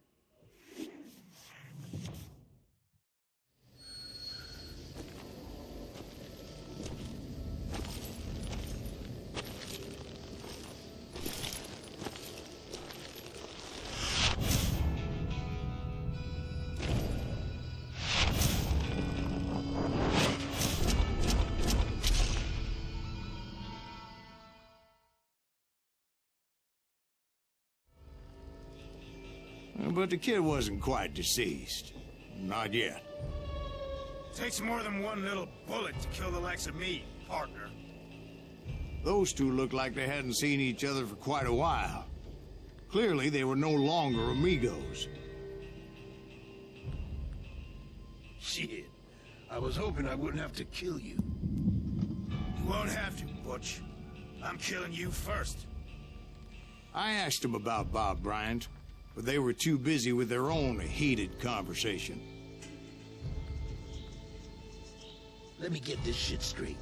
You want my money and the love of my life? You frittered it all away, Butch. Anna's mine. So is that damn money. I didn't want to shoot anybody until I had an answer to my question, but those boys didn't give me much of a choice.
Butch Cassidy and the Sundance Kid died there in that cemetery not 6 months ago.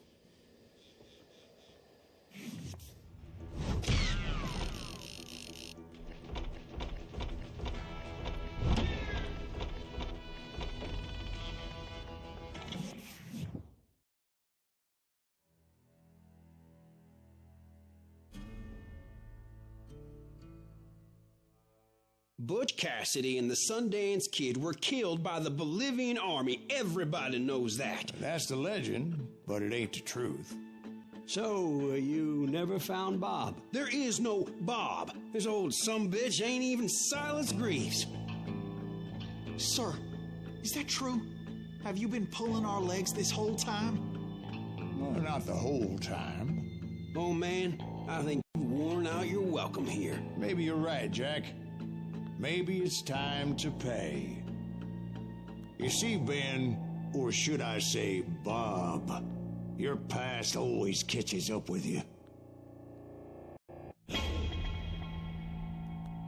I was a different man back then, crazy. Drinking, I've changed my ways, I swear to you.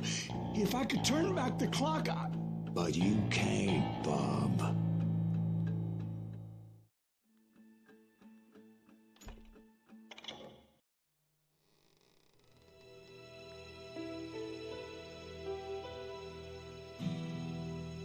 Why'd you toy with me like that? Telling those tales, knowing all along. Why not just lay your cards on the table? Here.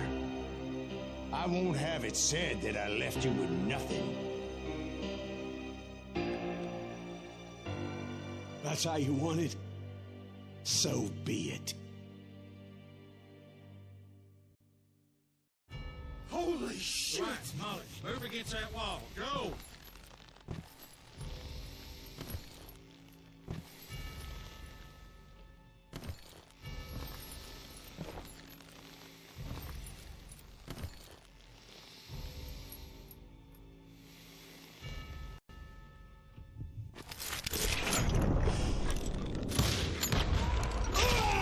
Damn lion drifter!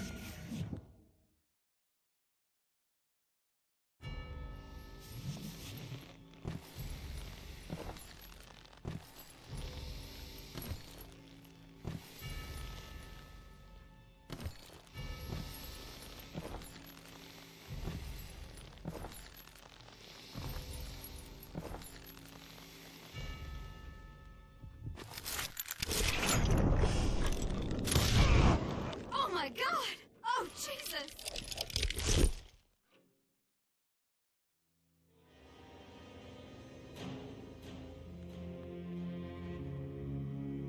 Did you know it was him all along? Cassidy told me Bob was in Abilene before he died.